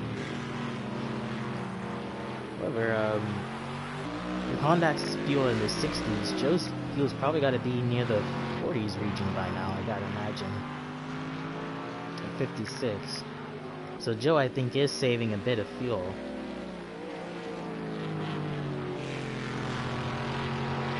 That is a bit curious. Maybe, I don't think he'll be able to get to the end, but if he can, make that last as long as he can, he might actually get a small benefit from it if people around him still have to hit as well. That's true. Well, I mean, obviously, if you took 50 or 60 liters on this last stop, you're obviously on a 2-stop strategy, but you also need to be careful. Ooh, as Mike has now decided to pit. I was gonna say you have to be careful of how much fuel you take on the last stint, because that can definitely hurt you. But Mike, who already pitted, seems like he's in the pits again. I think he maybe underestimated his fuel, or maybe didn't put in the right amount that he actually wanted. But he had just as much fuel as anyone else, really. I don't really understand why he'd need to pit again. No, I think he underfueled relative to Dalavan and the boys he pitted with. Well, I know he underfueled, but I thought that was part of his strategy to go on a 2-stop. Yeah. Because we are just Apparently around the hour mark, and he comes out just behind Hondax, who did make the move on Joe while that was happening. So, Mike, I'm not really sure why he didn't just deviate from his strategy if that was the case. Unless there is something else that we're just unaware of.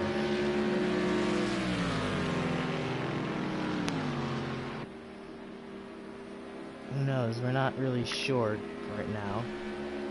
But what this does do now is this puts Kev and VSR now into 3rd and 4th. Kev will likely pit soon. So Joe still continuing on his fight with Hondax is now being for 6th place. But now with Mike pitting a 2nd time, I don't know. It's really hard to tell if he can actually go to the end from here, because I don't think he can. I mean, he has to do an hour with 80 liters. No, he pitted for 100 liters, so he has to do an hour for 100 liters. I think he can make it work, but he'll have to do some fuel saving. Yeah. I think the only one who can make it on a 1-stop from this point on, but obviously, of course, Kev had to pit earlier anyway. Actually, I don't know if he did pit. It's probably Kev. Yeah, he did it. Oh, it's Joe. Almost an incident there. So Kev can likely go for the 1-stop. VSR, he definitely took a gamble taking all that fuel. I don't know if it'll work out for him.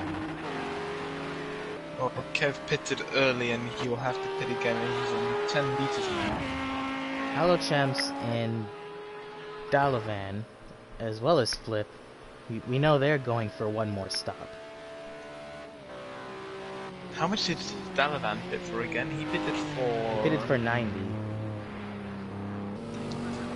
So he's already at 70. And Mike is actually pitted again. 50. Okay, this is some kind of 6D chess, because I don't understand this anymore. Does he still think he doesn't have enough fuel? I think even if you... No, he hasn't... Did he make contact or something? No, he's just didn't even refuel. Fuel. No, he is refueling. Oh, he is. I didn't see the fuel thing going.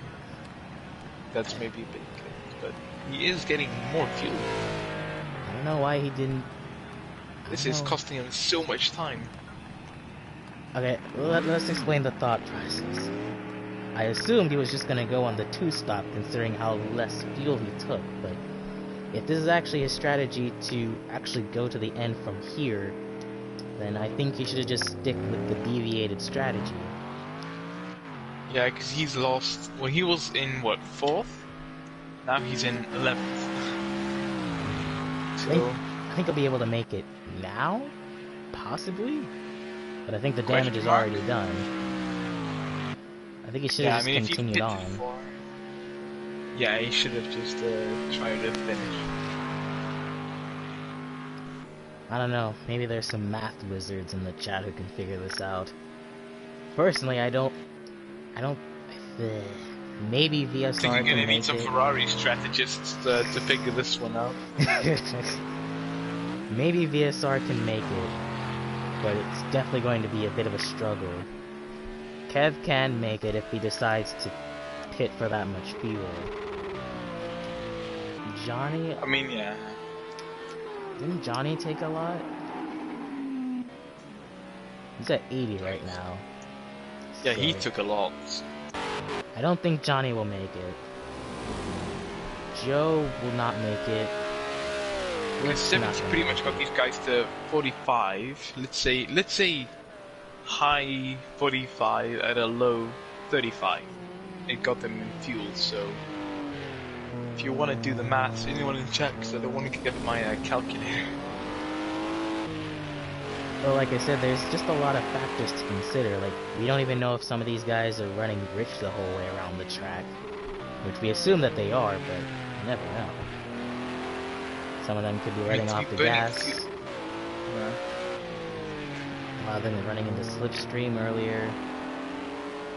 Compound all that with the fact that Spa itself is just naturally a big track, so you're using more fuel than what you're predicted to use on a normal basis. Yeah, your per lap fuel usage is a lot higher, and also you've straights like this, and then you have the back straight up to the bus stop chicane, which you're pretty much almost redlining it the entire way, which uses a lot of fuel. Yeah, gear ratios off obviously play a big role in that, so you put all that together, it almost seems kind of silly to think you can make it from here, but like I said, Kev might be the only one who can make that strategy work at this point. Jukebox says 220 liters for the race. That should be what people should be looking at. So 70 plus 120, that does not make 220, as far as my math is concerned. Yeah, I don't think you'd be able to calculate that unless you did this race yourself. And like I said, how you calculate it can go under a bunch of different circumstances. But, oh, we have another person out? Is that Evil who's out?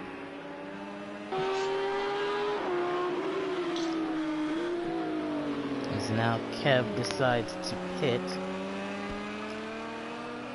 Clark, I meant more with the 70 liters, they can probably do 35 to 45 minutes.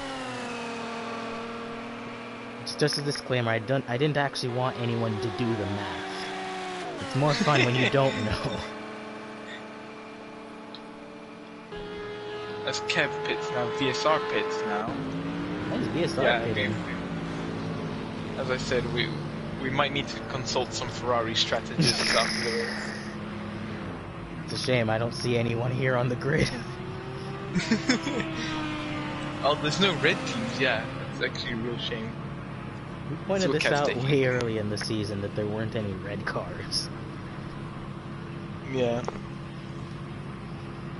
But, yeah, you said it at the first race, yeah. Kev looks to fill it all the way up to 120. So he's got the best chance of anyone of making it to the end.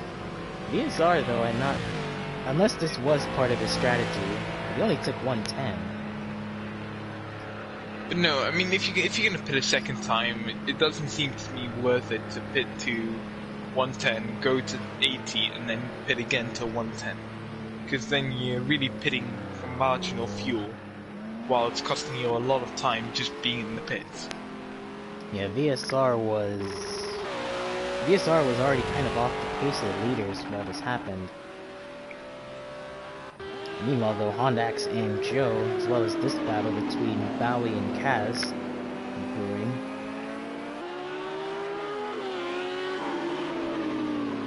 So there's still quite a number of battles on board, and we can actually go on board Bowie, we can see just how dark it is.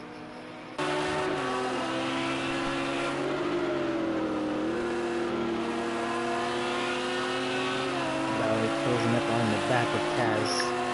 Seems like everyone's been closing up to Kaz this entire race. It really seems like he's been getting overtaken more than he's been doing the overtaking. Yeah, but I think this is a circuit with, if you're quick or not, your strategy might not make you quick, but it might make you quick in the overall sense of the race, so we'll have to see what Kaz can pull out of his strategy.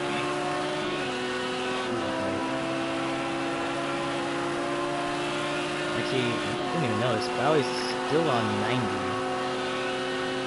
So he could go to the end, actually. I think he might be able to. I mean, if he can stick in slipstream, that sort of stuff, it'll be able to, or it'll enable him to ride at high speed. Ooh, his cast does go a bit deep there. It'll enable him to ride at high speed while using less fuel. Like I said, just up ahead of this is actually Joe and Hondax battling for 4th and 5th, so as Bowie goes down the inside of Kaz into turn 1, tries to squeeze him out, and he actually does. Bowie now up into 6th place, Joe into 5th. Joe and Hondax still have to pit though, so Bowie, if the strategy works out for him because he's not too far back. And actually, how much fuel does Kaz have? Kaz has got just as much as Bowie. Yeah, I think they pitted roughly. No, they didn't pit at the same time. They pitted. I don't know when Kaz pitted. Bowie pitted pretty early, but he pitted again then.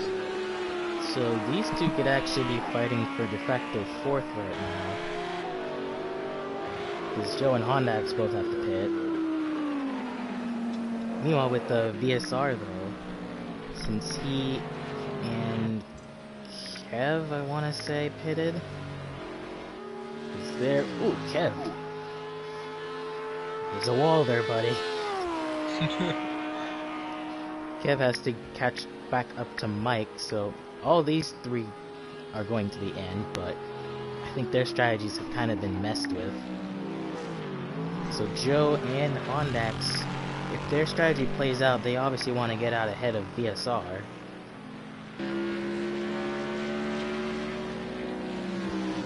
Meanwhile with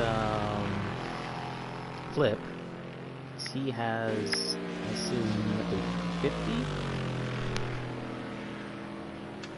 Flip has 95. Dude, these guys must be magicians. They're getting fuel from unknown sources.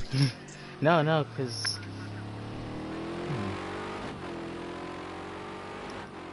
How much fuel does Dalavan and Aloe have?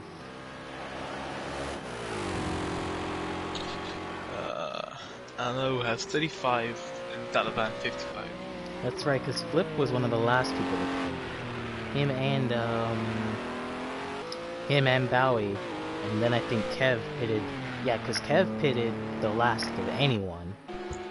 He pitted with VSR. Right. And it was Flip and Bowie who were the last to pit of the midfielders. So Flip and Bowie could potentially go to the end of this race. Wait, why was I thinking... What? Dude, this race. I don't know why I said Kev, I was talking about Kaz. Kaz is king of the midfielders, so he should be able to go to the end. Alright, I'm just trying to... I just remembered, like, when they pitted, because I think we kind of glossed over that, because we were talking about something else that was happening. Yeah. But Flip and Bowie were the last people to pit, so it makes sense that they are trying to go to the end. And I think they can. They will probably be able to if their strategies are calculated right. Because Alochamps and Dalavan have to pit, Hondax and Joe have to pit, Johnny, VSR, Mike and Kev, I think, can go to the end as well. Actually, no, Johnny has to pit. And while we were talking about that, VSR has a penalty now. So 1 second time penalty. Also, we are how you say, a low budget operating service. we simply have to get the info for ourselves. Yeah, normally, your boy calculates some probabilities. Yes, he's the mathematician of the group. I just give you the facts.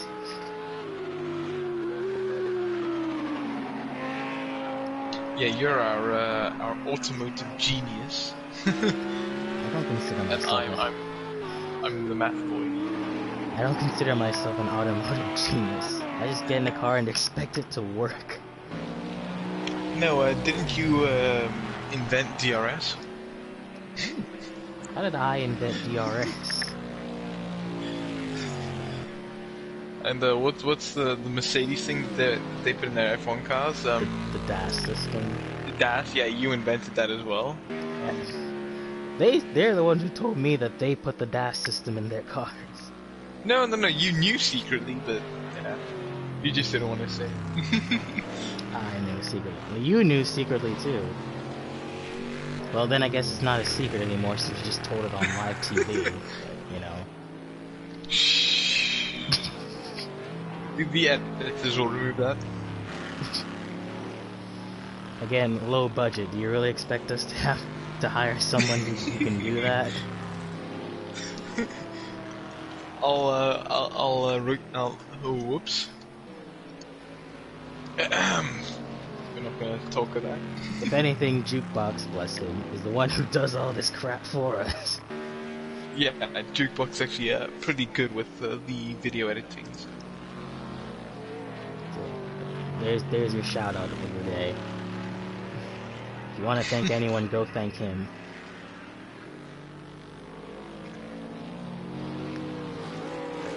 Either way, while this is happening, we do have a battle for 10th place between Mike and Kev.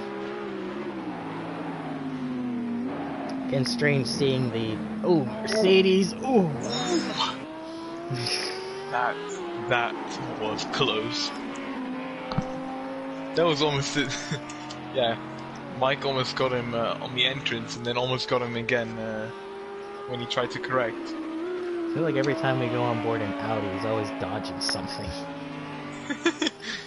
It's just James Bond. Every time you cut back to James Bond, he's in a firefight. Let's try it with Cass. We come back in the Bowie's spot. Don't look too far, but I was saying that, I don't know what I was trying to say anymore. Johnny and PSR and Kev, which roughly still have, what, like, oh no, because it's Mike, because Mike's not falling behind Kev. Alright. I'm trying to, like, calculate fuel in my head, but in reality, they know who's going to the end.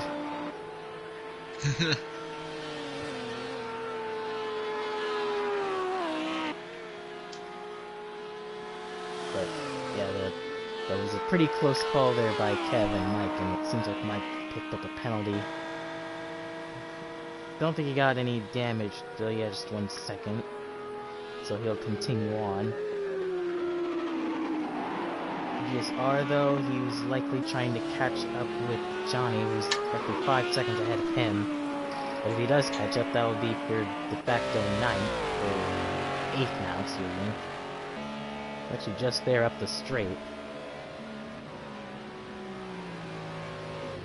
Now, we have descended into total darkness. And entered the night shift. Working on the night shift. Dark, no lights. Try not to fall asleep in your chair. Although, it's actually surprisingly calming, the sound.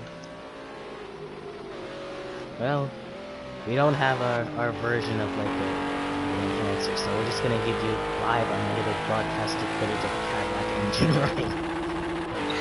I think that works all the same. ASMR time. Yes. You think someone would actually fall asleep to just listening to engine noises? I haven't even considered that, but this actually might be relaxing for someone. I mean, I know with the modern F1 sounds, you might actually be able to fall asleep to that. Oh yeah. Totally want to fall asleep with the sound of an 04 Ferrari blowing in my ear. Well, sorry, yeah, I mean, if you watch the TV stuff without Croft, It's pretty calming to watch. You know, maybe that's why a lot of people tend to fall asleep during F1 races. No, I think Crofty's the one keeping them awake because Crofty is sometimes. Don't get me started on Crofty. You want to know who is the worst commentator? I think the Dutch commentator. Just tell me while I sip some tea. The Dutch commentator. The Dutch commentator is the worst. Literally, I think when what race was it? I think it was at Spa. Yeah, it was at Spa last year where Antonio Giovinazzi went off on last lap. It was on the screen and he just said nothing about it. And then we go past. The race is finished and it's like, oh, Antonio Giovinazzi crashed. Bruh.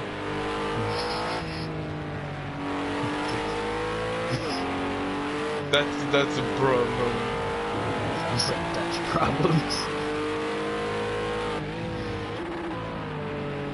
Let's jump on board the Audi engine. The Audi engine. Okay, yeah, well, another engine. Oh my god, another engine. They're so quiet compared to the Cadillac. Where's Joe? Where's Joe? There we go. It's like just refined German, refined Japanese, and then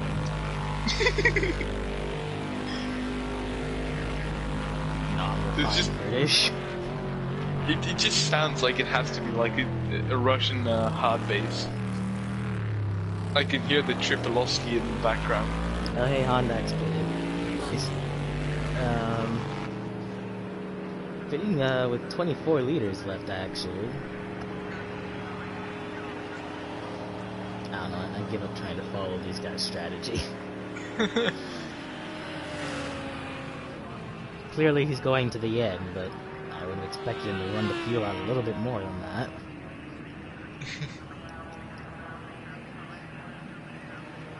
But now this puts Bowie in a good position, because he's approaching Arouge now.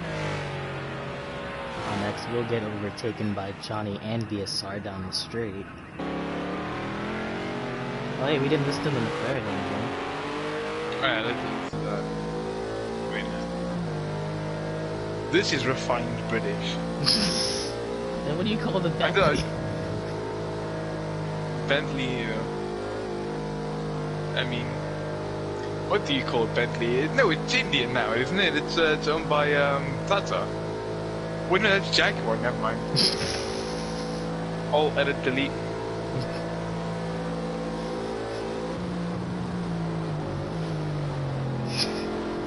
Bentley's probably the same. Did someone run a fact check on that? Bentley. I'm looking up who owns Bentley. While you're on that, turn the camera to Volkswagen. Volkswagen owns Bentley. That explains it. They were like, yes, carbon emissions very low, yes.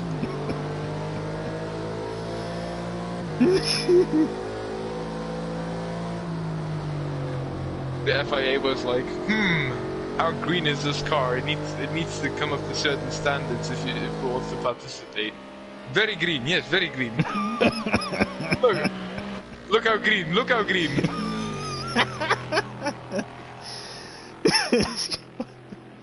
What are you trying to imply? Joe is driving some kind of unrefined gas hybrid. No, he's driving a green car. That's all I'm saying. I'm saying Volkswagen isn't very reliable when it comes to their CO2 emissions.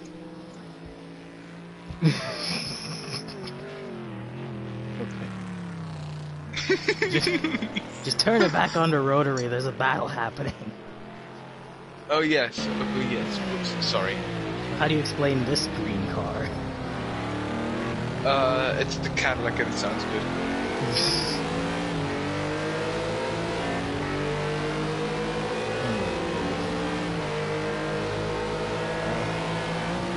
this, the more you know.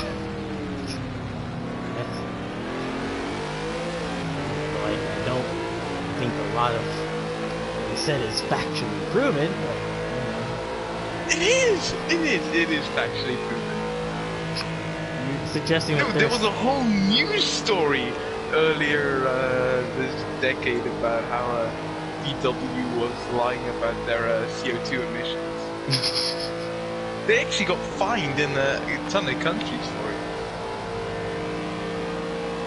I'm not doubting that. I'm talking about your secondary claim about what Joe's driving. He's driving a green car. Well, it doesn't give us a good explanation. What the link is. Well, which is it? Is he driving a green car? Is he driving a green car? He's driving a green car. It's green colored and it's Volkswagen green. Let's just keep it like that. So it's not green. No. Did you hear that engine? Did you hear that engine? There's no way that engine is green. Oh, I mean, maybe it's painted green, but... Oh yeah, that'll help. That'll really lower those carbon emissions. Meanwhile, Rotary made an overtake. Yeah, that was actually a really good overtake. Johnny's gonna fight back a little bit though. And actually, while we're on the subject, we gotta keep an eye out on when Alo and Delavan are hitting soon. Yeah, Flip's making it to the end. Alo definitely not, and Delavan definitely not. Johnny's still making a run on BSR though, so he's not gonna give up just yet. I mean, this is the de facto battle for 7th, so... I mean, pretty much any battle's going on now will be towards the end. Well, not quite, because I think Joe still has to pull. Yeah, that's it. Pretty much for the end. Kaz, I think, is going to the end. Yeah. Kev going to the end, Honda's going to the end, Mike going to the end. So the only ones having to pit are Alo, Dalavan, Joe, who has to pit really soon, Bowie, question mark, and then I think the rest are Johnny. Oh no, wait, who is this? Johnny or Kev? No, it's Johnny. Johnny might maybe. Or No, Mike has to pit. yeah, he's definitely got to pit.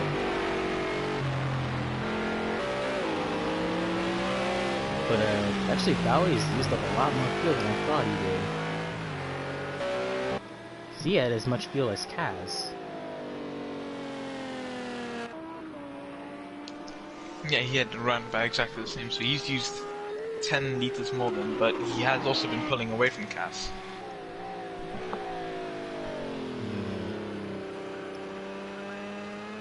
My idea is that Bowie, if he does make this work, he'll be on the podium, but he's got to save quite a bit. Flip. Well, how much do you think Alo and Dalavan have to fuel then? Because they actually might have to fuel quite a fair bit. They'll have to fuel up to 70. Well, no, if they don't do because it... they might only have to go to either 60 or 65 at this point. Dalavan could probably only get to 40 to 50. Remember, they took about 40 minutes to break a whole tank of 70. Yeah. And it seems like the Nissans and the Bentleys kind of use more fuel than anyone else. So that's why I think there's a bit of cause for concern on Bowie's end. Because he's in 60 by the 40 mark. Yeah. Oh boy, a fuel strategy race. It's been so long since I've seen one of those happen. They're always really exciting.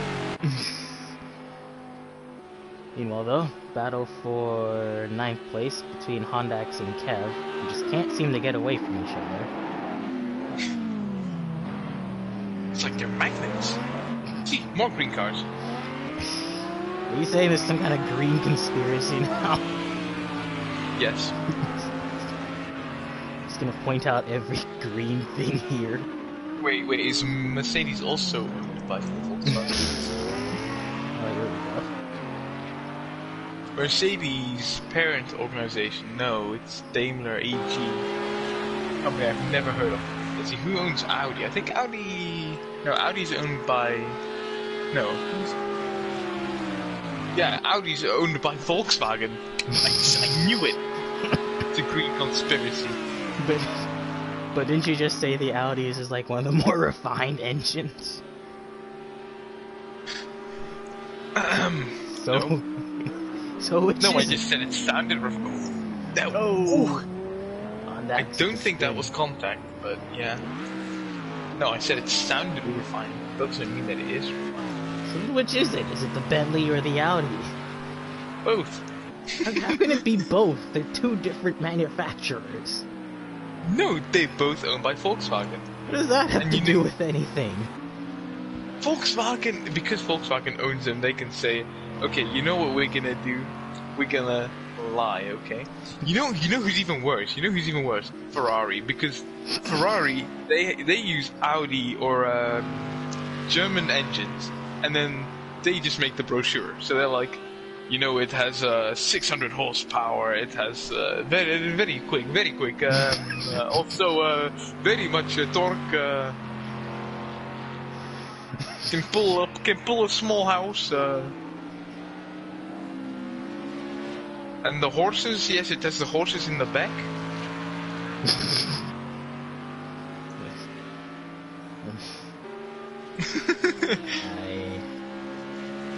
So then which is it? Out of the two, it would have to be the Bentley. Why? Just The because Bentley would... it's- No, the Bentley, no, you cannot say that the Bentley is cleaner than the Audi in CO2 emissions. No.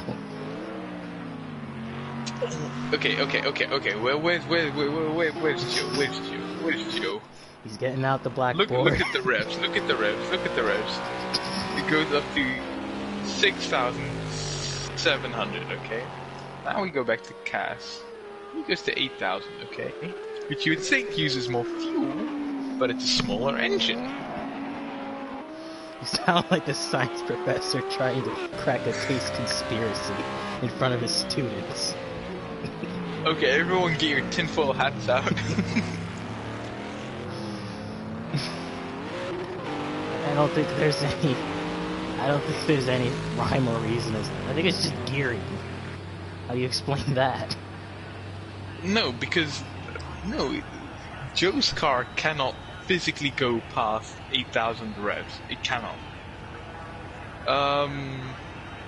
Cass's car can probably go to 9,000 RPM. Oh, so speaking of... we went there and I was like, wait, why is he at 1,000 RPM? That's not right. We switched to an Audi and there's a spin. I think it's like the fourth time that's happened today. As you said, every time I switch back to an Audi, there's they're dodging things. He was trying to dodge the Cubs. Anyways, you should be paying attention because Alo's pitted and now he's behind Flip, so... Yeah, I went to him. I was paying attention. I wasn't. I was listening to your behind- conspiracy theory. Good boy. So, how many laps are we? So it's about 2 minutes per. Let's say 2.5 minutes per. So, 2.5. 34 divided by 2.5 is. Better get this right. Not going to 32 make it. divided by 2.5. That's 12 laps. Let's say 13 laps. 13 times by 4. No, it can't be. Wait, is it 4 liters per lap? Because then that's not. Okay, wait, no. Let's do this a different way.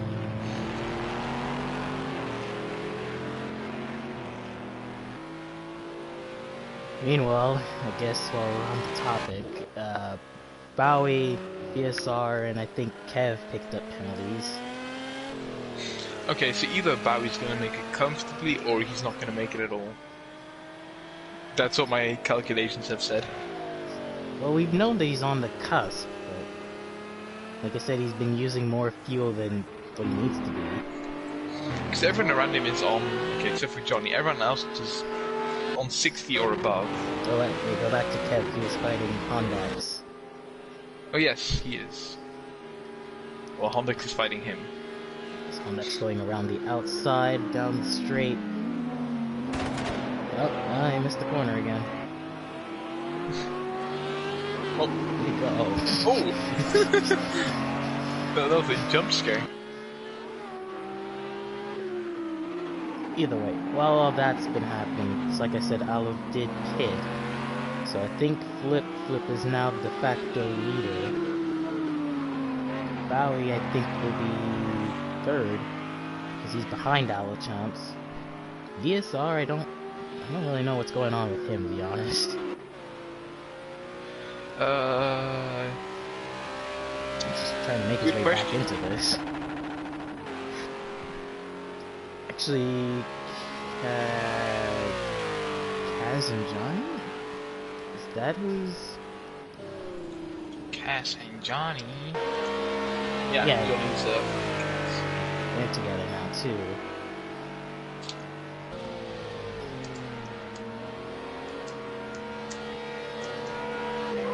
that's the battle for 6th. Kevin Hondax is battling for 8th now. Although Hondax likely doesn't need to try too hard because Kev has a penalty.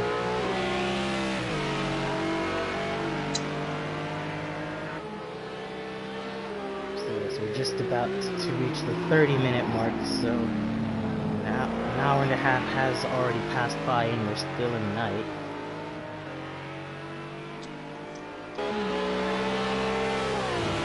Is Johnny going to make the move? No, not a Bar Rouge. probably be clever to go side by side of Eau Rouge, because that's going to be Crash 101. Now you go side by side of Rouge. F1 drivers do it all the time. No, they don't! There's always someone who backs out last second. Meanwhile, while that happened, Hondax did go in front of Kev.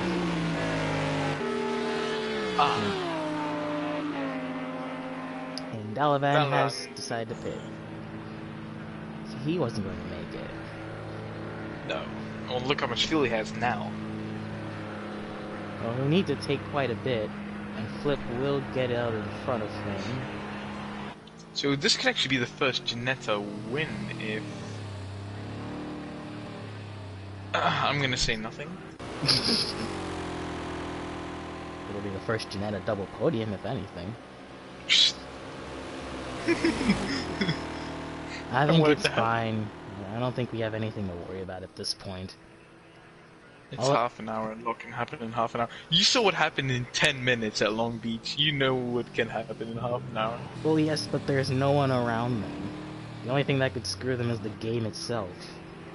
What if at Eau Rouge he goes up, spins out, hits the outside wall, and loses the tire, huh? He's got no reason to now. He's got a 20-second gap. And Dalavan's still in the pits, actually. He's coming out now with 70. 70 is quite a bit, actually. He might lose third place to Bowie if he's not careful here. And BSR is not too far back either. It's right there, and Bowie's coming off the first turn.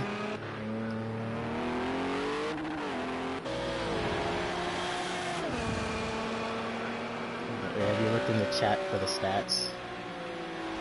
The stats, Bentley is cleaner. Okay, yeah, that's by 10. Well, no. It's Volkswagen numbers. Haha. You're not going to convince Dutch.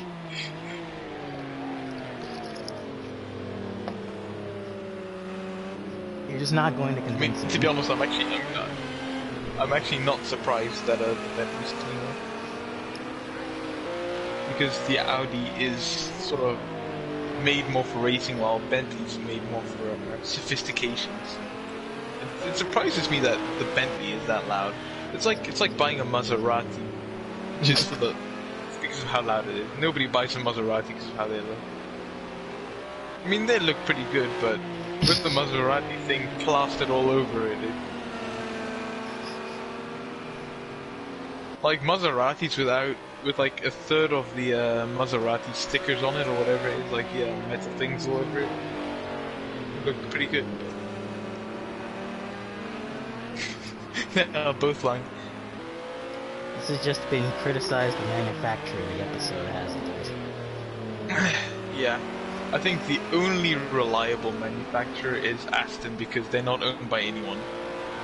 And Aston is actually getting screwed pretty hard by the EU's new, not new, but by the EU's regulations on CO2, because the thing is, if you're owned by a company, it means that, so like let's say you are Audi. You want to make a new car that is very carbon unfriendly, you know, so it puts a lot of carbon dioxide out. But you're owned by Volkswagen, who puts out a lot of small cars. So if you average it out, you get, you know, less CO2. But Aston isn't owned by anyone. So if Aston wants to get their CO2 down, they have to make small cars themselves. Which they did do, and I will send you the photo of how it looks. Mark.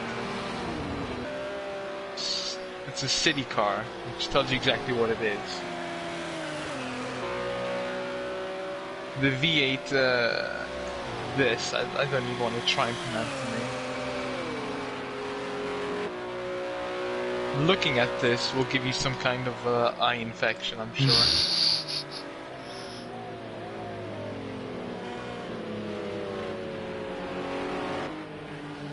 Look at that, disgusting. I wish I could put it in the YouTube chat, but I think the stream would get taken down then. It doesn't look that bad. Well, I can see the Aston part of it, but... It's a V8, you know, it's a V8. Meanwhile, while that's happening, Bowie's fallen off the back of Dalavan and it's been overtaken by VSR. So I think Bowie's in full fuel conservation right now. Well, he has to be. Look how much fuel he has compared to how much time. So he might be running it to the limit. Push it to the limit. Ow, God, that was loud. I actually probably shouldn't have done that. My parents are sleeping. I can imagine. But now this does give VSR the chance to catch up to Dalavan again.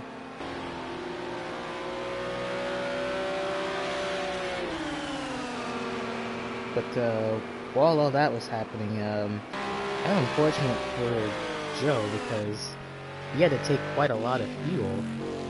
I wonder if he He's not that far off. I mean, if he keeps his pace the way it is, he could actually catch Mike. Yeah, but I think he might have overfueled a bit. Because, yeah, Mike and Kev pretty far up the road. Really, the only close battle on track is between VSR and Bowie, but I think Bowie needs to try to save some fuel.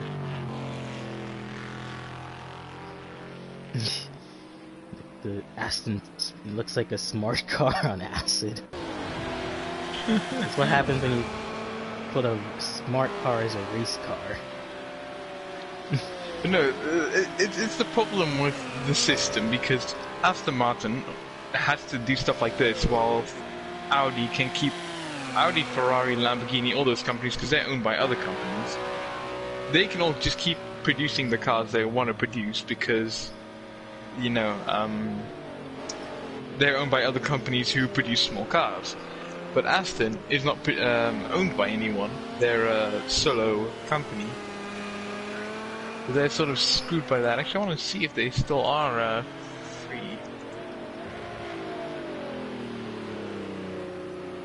Not free, but you know what I mean.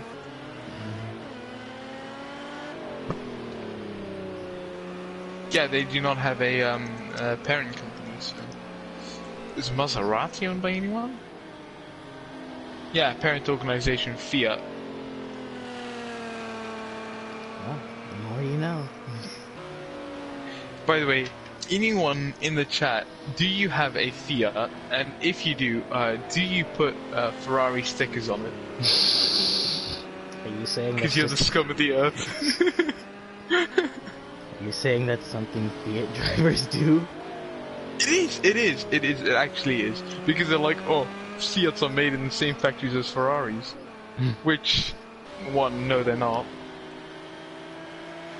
We do have a battle for 7th though, between Kaz and Hondax. Again, Kaz just getting chased down by somebody. Yeah, somebody's catching up to Kaz. Yes. I hate to put him in like this, but it really has been the story of the day. But yeah, you were saying about the Fiat. Fiats are actually pretty good cars, not gonna lie. Fiat 500, surprisingly fun car. Do not turn too sharp though, because it will roll. Don't ask how I know that. I'm just gonna ask Gran Turismo.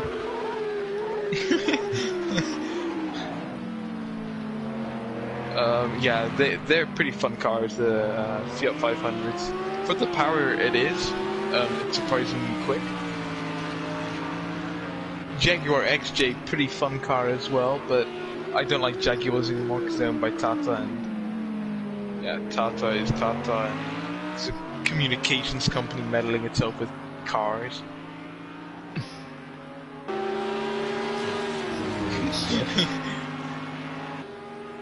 Me, I won't talk about politics. 5 seconds later. Kaz, just what are you doing, man? There's a wall there. Even both Kaz and Kev don't seem to remember that there's a wall at the end of our rouge.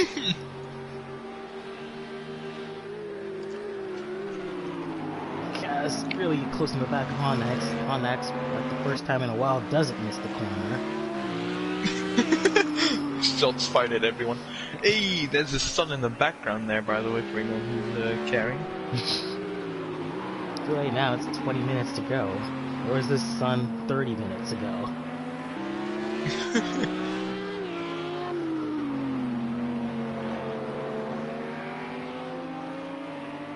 But, a pimped up Fiat Coupe.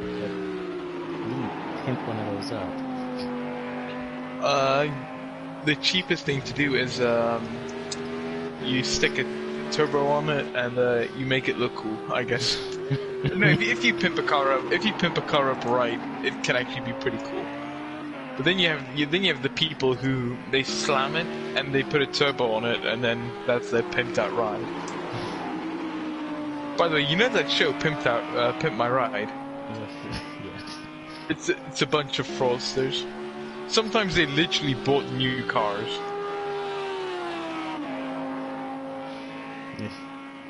I see. Well, though, in terms of Bowie's fuel situation... Oof. I think he'll make it, but... Barely. He's got... Barely. And what happens if Flip decides to do an extra lap? Yeah, but that's exactly what I worked out, because it would have been 52 laps when he had 49, or 52 liters when he had 49. If it was 13 laps more, and if it was 12 laps more, it would have been 48 when he had 49. So he was right on the verge. So if it's 13 laps more from then, he ain't gonna make it, brother. He ain't gonna make it. Oh, somebody better tell him to save fuel. This is... No, are we gonna have a Giancarlo Fisichella moment where he just doesn't pit? He's like, oh, I probably have enough fuel. His team's desperately trying to call him in. They're using the board and everything to try and call him into pit because his radio was broken. And yeah, then you have Giancarlo, who's just on his merry way driving around, and then suddenly his car just loses all power. Are we doing any interviews after the race? That is a good question, because I think it's going to be very late for a lot of the EU people. Yeah, I know. For me, it's going to be 12 o'clock, and I prefer to go the fuck to sleep. As much as we'd like to, yeah, for a lot of these guys, it's actually nearing around midnight, or if not midnight, literally the middle of the night. Yeah, for me it's 12. So. I think I'm the only person who's in a respectable time zone right now, because it's roughly... America, heck yeah. It's roughly past 5 right now. Oh, what are you doing? What are you doing? Oh no, oh no, oh god, oh no, oh god, oh no. I think he saw the problem. he finally got the radio. The radio's working, boys. We got him. Ladies and gentlemen, we got him. Oh, Johnny's in too. Wait, this could actually save him. This could save him. How is it gonna save him? He's still got Hondax. Yeah, but he might come in. Oh wait, never mind. Hondax just passed him. Sorry, I was thinking that he was just Cass. Oh, and Johnny's out as well. No, he's coming oh wait, no, in. Johnny just came in. I could have sworn he was going to be able to make it if he just saved a bit more, but I guess that Nissan really did take out a lot of fuel. Even Kev passed him too. Yeah, I think it's just a bit, bad timing for Bowie. I think this was more security than anything else. Because I think, it is better to finish the race in 8th than to be in 4th the entire race and not finish it at all. So. I don't know, I would have taken my chances at this point and it had been running for 2 hours. Yeah, at this point you might as well just take the chance, yeah. I mean, even 4th place on a race like this, it's got its bragging rights. I couldn't come on board. Oh, now we gotta check, Kaz. He's got 30. Kaz is going enough. Check it back. Enough. And that's everyone. So in theory, everyone should go to the end. In theory. Actually, I will be applauding for Flip quietly once he crosses the line. Hey, never expected the Ginetta to win at Spa, if he can do it. I mean, I'm not gonna lie, I didn't expect the Ginetta to get a win this season, but... Well, sorry, this is just the chat. What I meant was, yeah, lifting and coast. I didn't, actually mean, putting it down in the lead. I meant he would have been better off. But fuel saving at this point, fuel saving is pretty much all that stuff. It's not just putting it into lean, it's lifting, coasting, making sure that you're in a higher gear, that sort of stuff. As I'm saying, I thought Bowie was doing that since his pit stop, because he did have less fuel. So, but like I said, it seemed like the Nissan and the Bentley used the most fuel. And speaking of the Bentley, Joe has actually caught up to the back of Mike. As I said he would. Well, now he's in the penalty range. Oh, no. Oh, he's on the wall. I'll just add that to the, to the list. It's too soon. Okay, at the end of the season, we're gonna see which race won in terms of commentators' cuts. I think we all know which one won already, but... Oh wait, the last. Wait, let me just check this. This can't be right. Well, while you're doing that, cut to Kevin Bowie. Kevin Bowie, sure thing. This can't be right. We didn't have any instances of the commentators' curve at Algarve or the Red Bull Ring. Yeah. Impossible. Oh, that breaks the streak though at every race except for those two. You're happy about that? No, I'm not happy about that.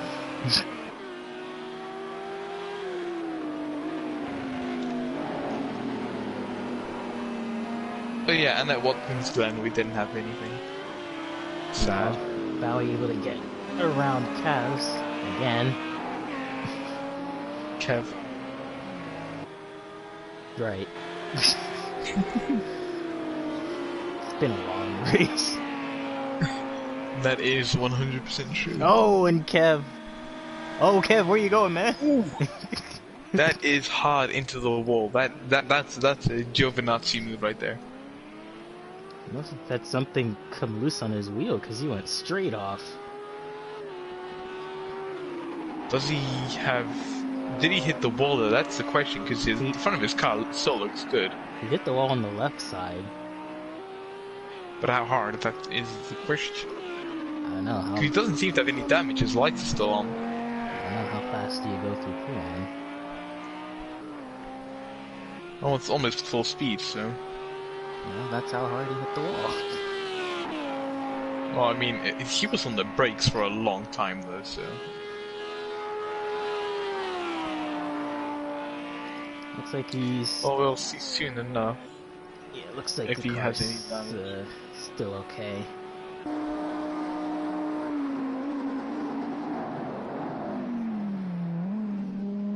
Let's see. Just trying to see his... You see the sun rising up there in the background. There's a wall there, Kev.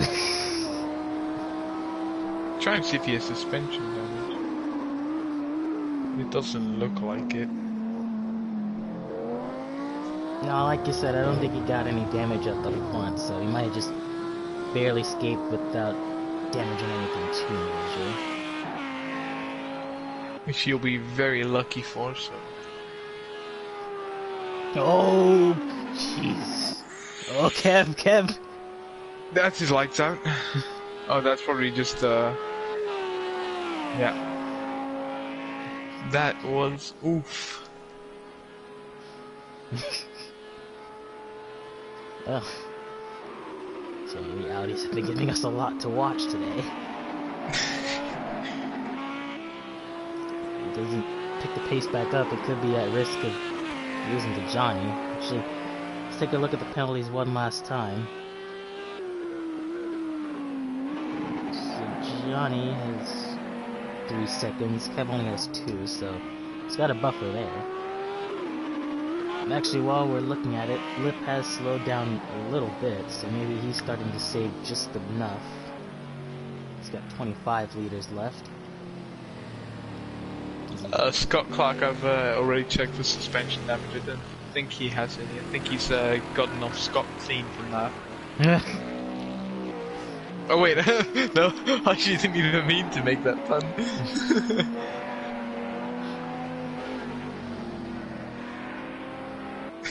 Is that the new strategic line? I think if your strategy relies on Ferrari-isms, then yes. As you can tell, I don't really like the Ferrari strategists.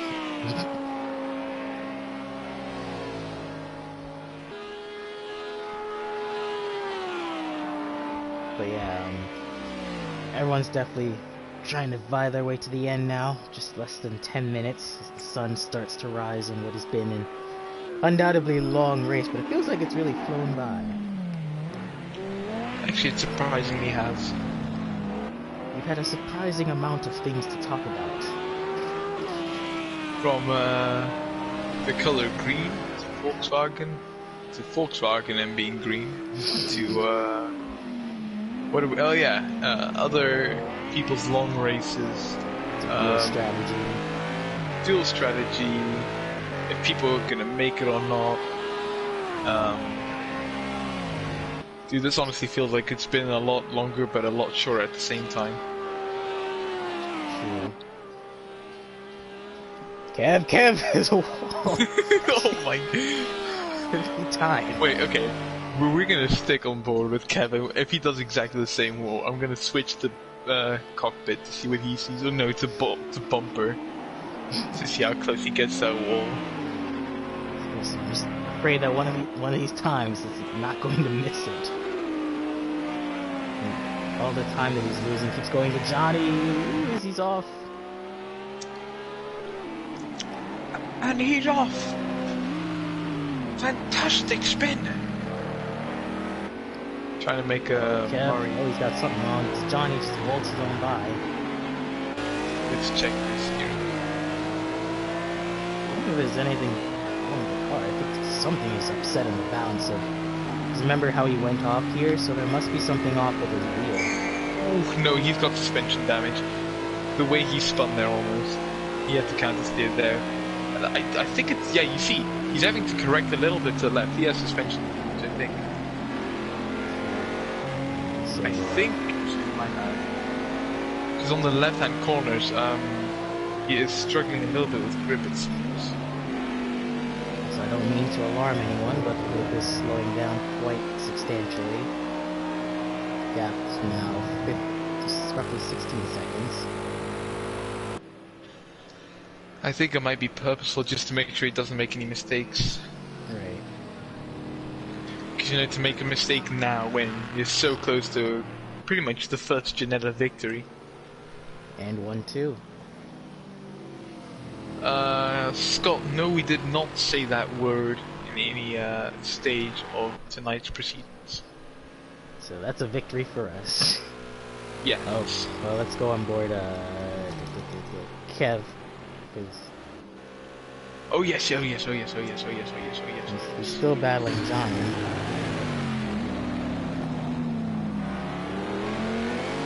If there's gonna be a time where he goes wide, it's gonna be now. Well, he's still de facto 8th, because Johnny does have more time penalties than Kev, so all he really has to do is stay behind him. Oh, he didn't. Kev is a wall. I was gonna say, oh, he didn't do it, and then he still did it. He's got to have more penalties just from that. Not yet. How is he not getting penalties for that though? Because he's gaining time by cutting a rouge already on whichever one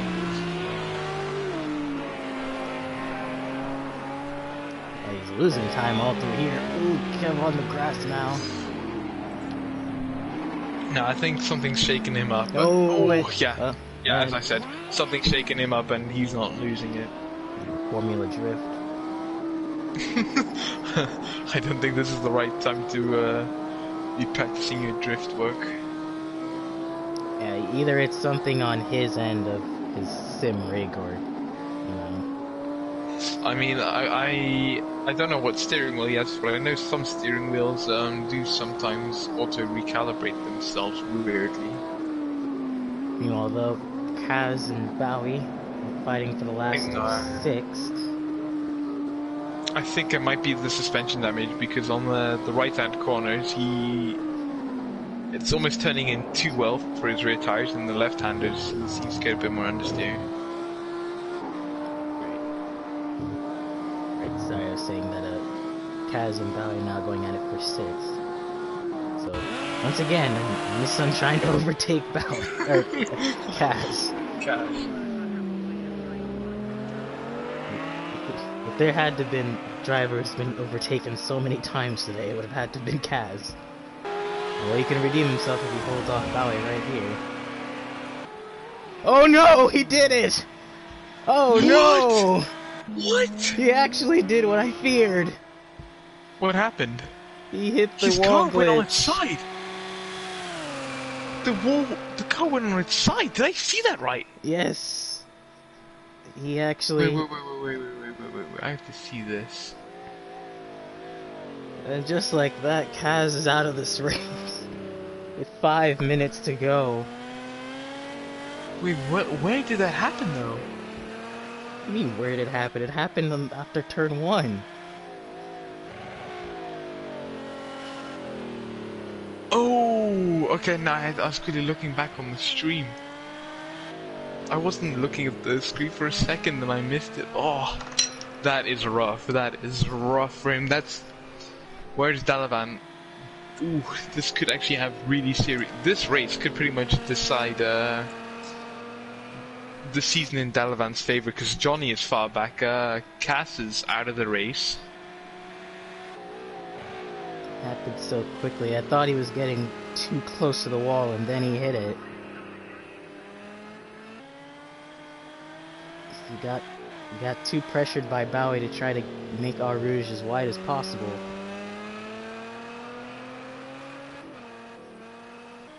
And there was nothing Bowie could do. That wasn't his fault at all. It's just a dumb glitch that this game has. Because his car stopped dead, Bowie. What? His car stopped dead on the track. Sorry, I'm getting tired. Well, keep your eyes open. There's still 3 minutes left.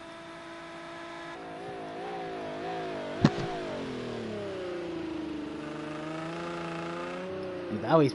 Wait, what? Oh no, Bowie! What's he going got on? damage from he got damage from hitting with Kev, I think, but Yeah, but that's given him more damage. There's 3 minutes left on the clock, though.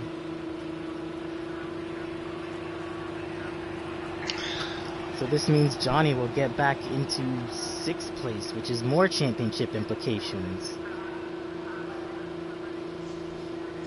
Well, I mean, Dalavan, because he is leading, and he's in front of Johnny. Oh, no. Dalavan is going to pull away a little bit. Bowie just has a drive-through penalty.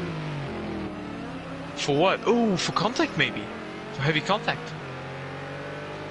He's going for something. Oh, and then because he tried to rush it, oh, that's going to suck. Meanwhile, because he tried to... There's 2 minutes left on the clock, so where's Flip on track? It's coming across the line right now, so we have... Oh, this is the last lap. This is going to be the last lap, yeah. And ended exactly on 50 laps. Well, no, it's going to... Oh yeah, this is the 50th lap, so... Though Bowie's still fighting for Johnny, although I think Bowie has fewer time penalties than Johnny. I think they're on the same. No, Bowie has more time penalties.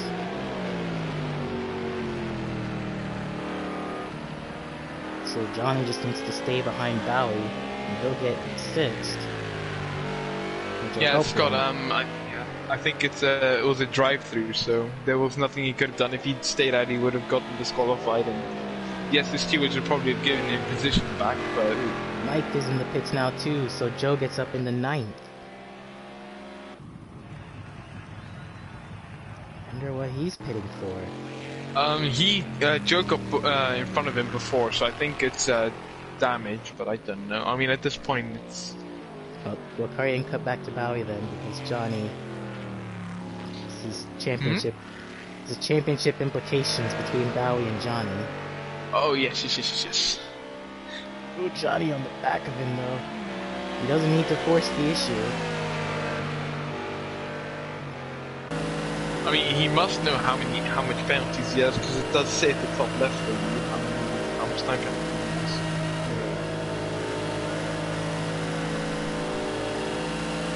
Here he comes, he goes around the outside. Oh, Bowie's trying to close the door on the McLaren. He's not able to make it work. So now these two will be going on to the final lap. Flip is actually in Sector 3 right now, so he's a little bit behind this battle as Johnny and Bowie go side by side into Turn 1. The last lap contact between the two.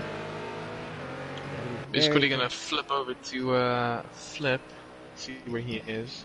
He's pulled a masterclass of a drive to put that car in the position that he has. Flip will come across the line to get the first win for Ginetta on the season. And he does it. Flip is now a winner here this season in GT3. Alochamps will finish 2nd, just behind his teammate.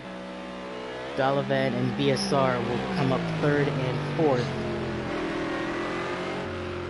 Hondak's kind of in the area of his own, so he will come across the line to finish 5th. But this is the battle for 6th. Ooh, as Bowie gets very loose. Oh, and he's in the wall. Bowie pushing the limits. I have to check that because he got a little bit loose, and then it seemed like he fixed it, and then just absolutely got loose on him. And now he has to hurry up and get it restarted because Kev is coming through now. Joe and Mike No, will Kev's finish. already crossed the line. No, Kev's behind him. Yeah, but Kev crossed the line. Did he? Yep, he was behind Flip. Oh. Yeah, that was a really strange crash because Bowie lost it and then regained it, and I think maybe while regaining it, he just a little bit too much throttle and the car dived right on him. Right. So it looks like Johnny will come across to finish 6th in what's been pretty much a recovery drive for himself. Yeah, he had that incident in lap 2, I think, and that pretty much cost him the race. I think he could have genuinely been up there with some of the rest. Actually, a very surprising win from Flip. I'm not gonna lie, because I think that was just down to fuel strategy. yeah, exactly though, because it seems like the boys who could manage to pit it as few times as possible could win it. Of course, I mean, you gotta feel for Kaz. He just put 1 foot wrong all day. Well, not all day, but put 1 foot wrong right when it mattered the most. Yeah, and I think there was maybe a little bit issue with his setup, but Kev also was looking to be an okay performance from the Audis. Just shifted really quickly. So yeah, pretty much those last 5 minutes were so bad for the Audis. They will lose a little bit of their lead, but they will retain the lead. No. Oop. Sorry, flickered Pulling out there. your mic mid-conversation, but anyways, yeah, Audi will hold their lead for now. So I think even if you do the math, it's near impossible for the Nederlandse rockers, aka the Audis, to be able to lose the top step there. Well, there you have it. So, this Flip, Aldo Champs, and Dalavan your top 3, followed by a really good intro performance from VSR, Hondax, Johnny, Bowie, Kev, Joe, and Mike to end out your top 10. And from 11th through 14th, with Kaz, Evil, Daza, Vectro, Jukebox, and I think Robert tried Evil. to... No, Robert, yeah. Robert tried to enter in as well, and yeah. Well, that was an experience. It was a very good race, yes. Well, who do you think the driver of the day was? Oof, so this is going to be a hard race to say, I think, because Flip didn't really, I guess, do very much for his win, but at the same time, he did everything right. He didn't have any incidents. Allo Champs did pretty well as well. VSR and Dalavan in the beginning looked set for an easy victory. Through pits strategy, yeah, they just lost a lot of time and fell back because of that. Hondax, yeah, he just had a couple of incidents here and there, I think. Johnny, yeah, had that lap 2 incident and did manage to claw his way from 15th or 16th back to 6th, so pretty good job from him. Right. I'd say probably Flip or Johnny. That's who I'd say at least.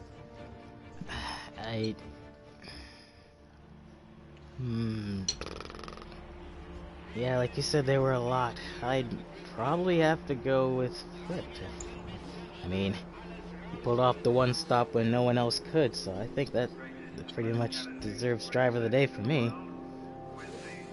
I mean, it's not always about speed. Sometimes strategy plays a key part in these races too.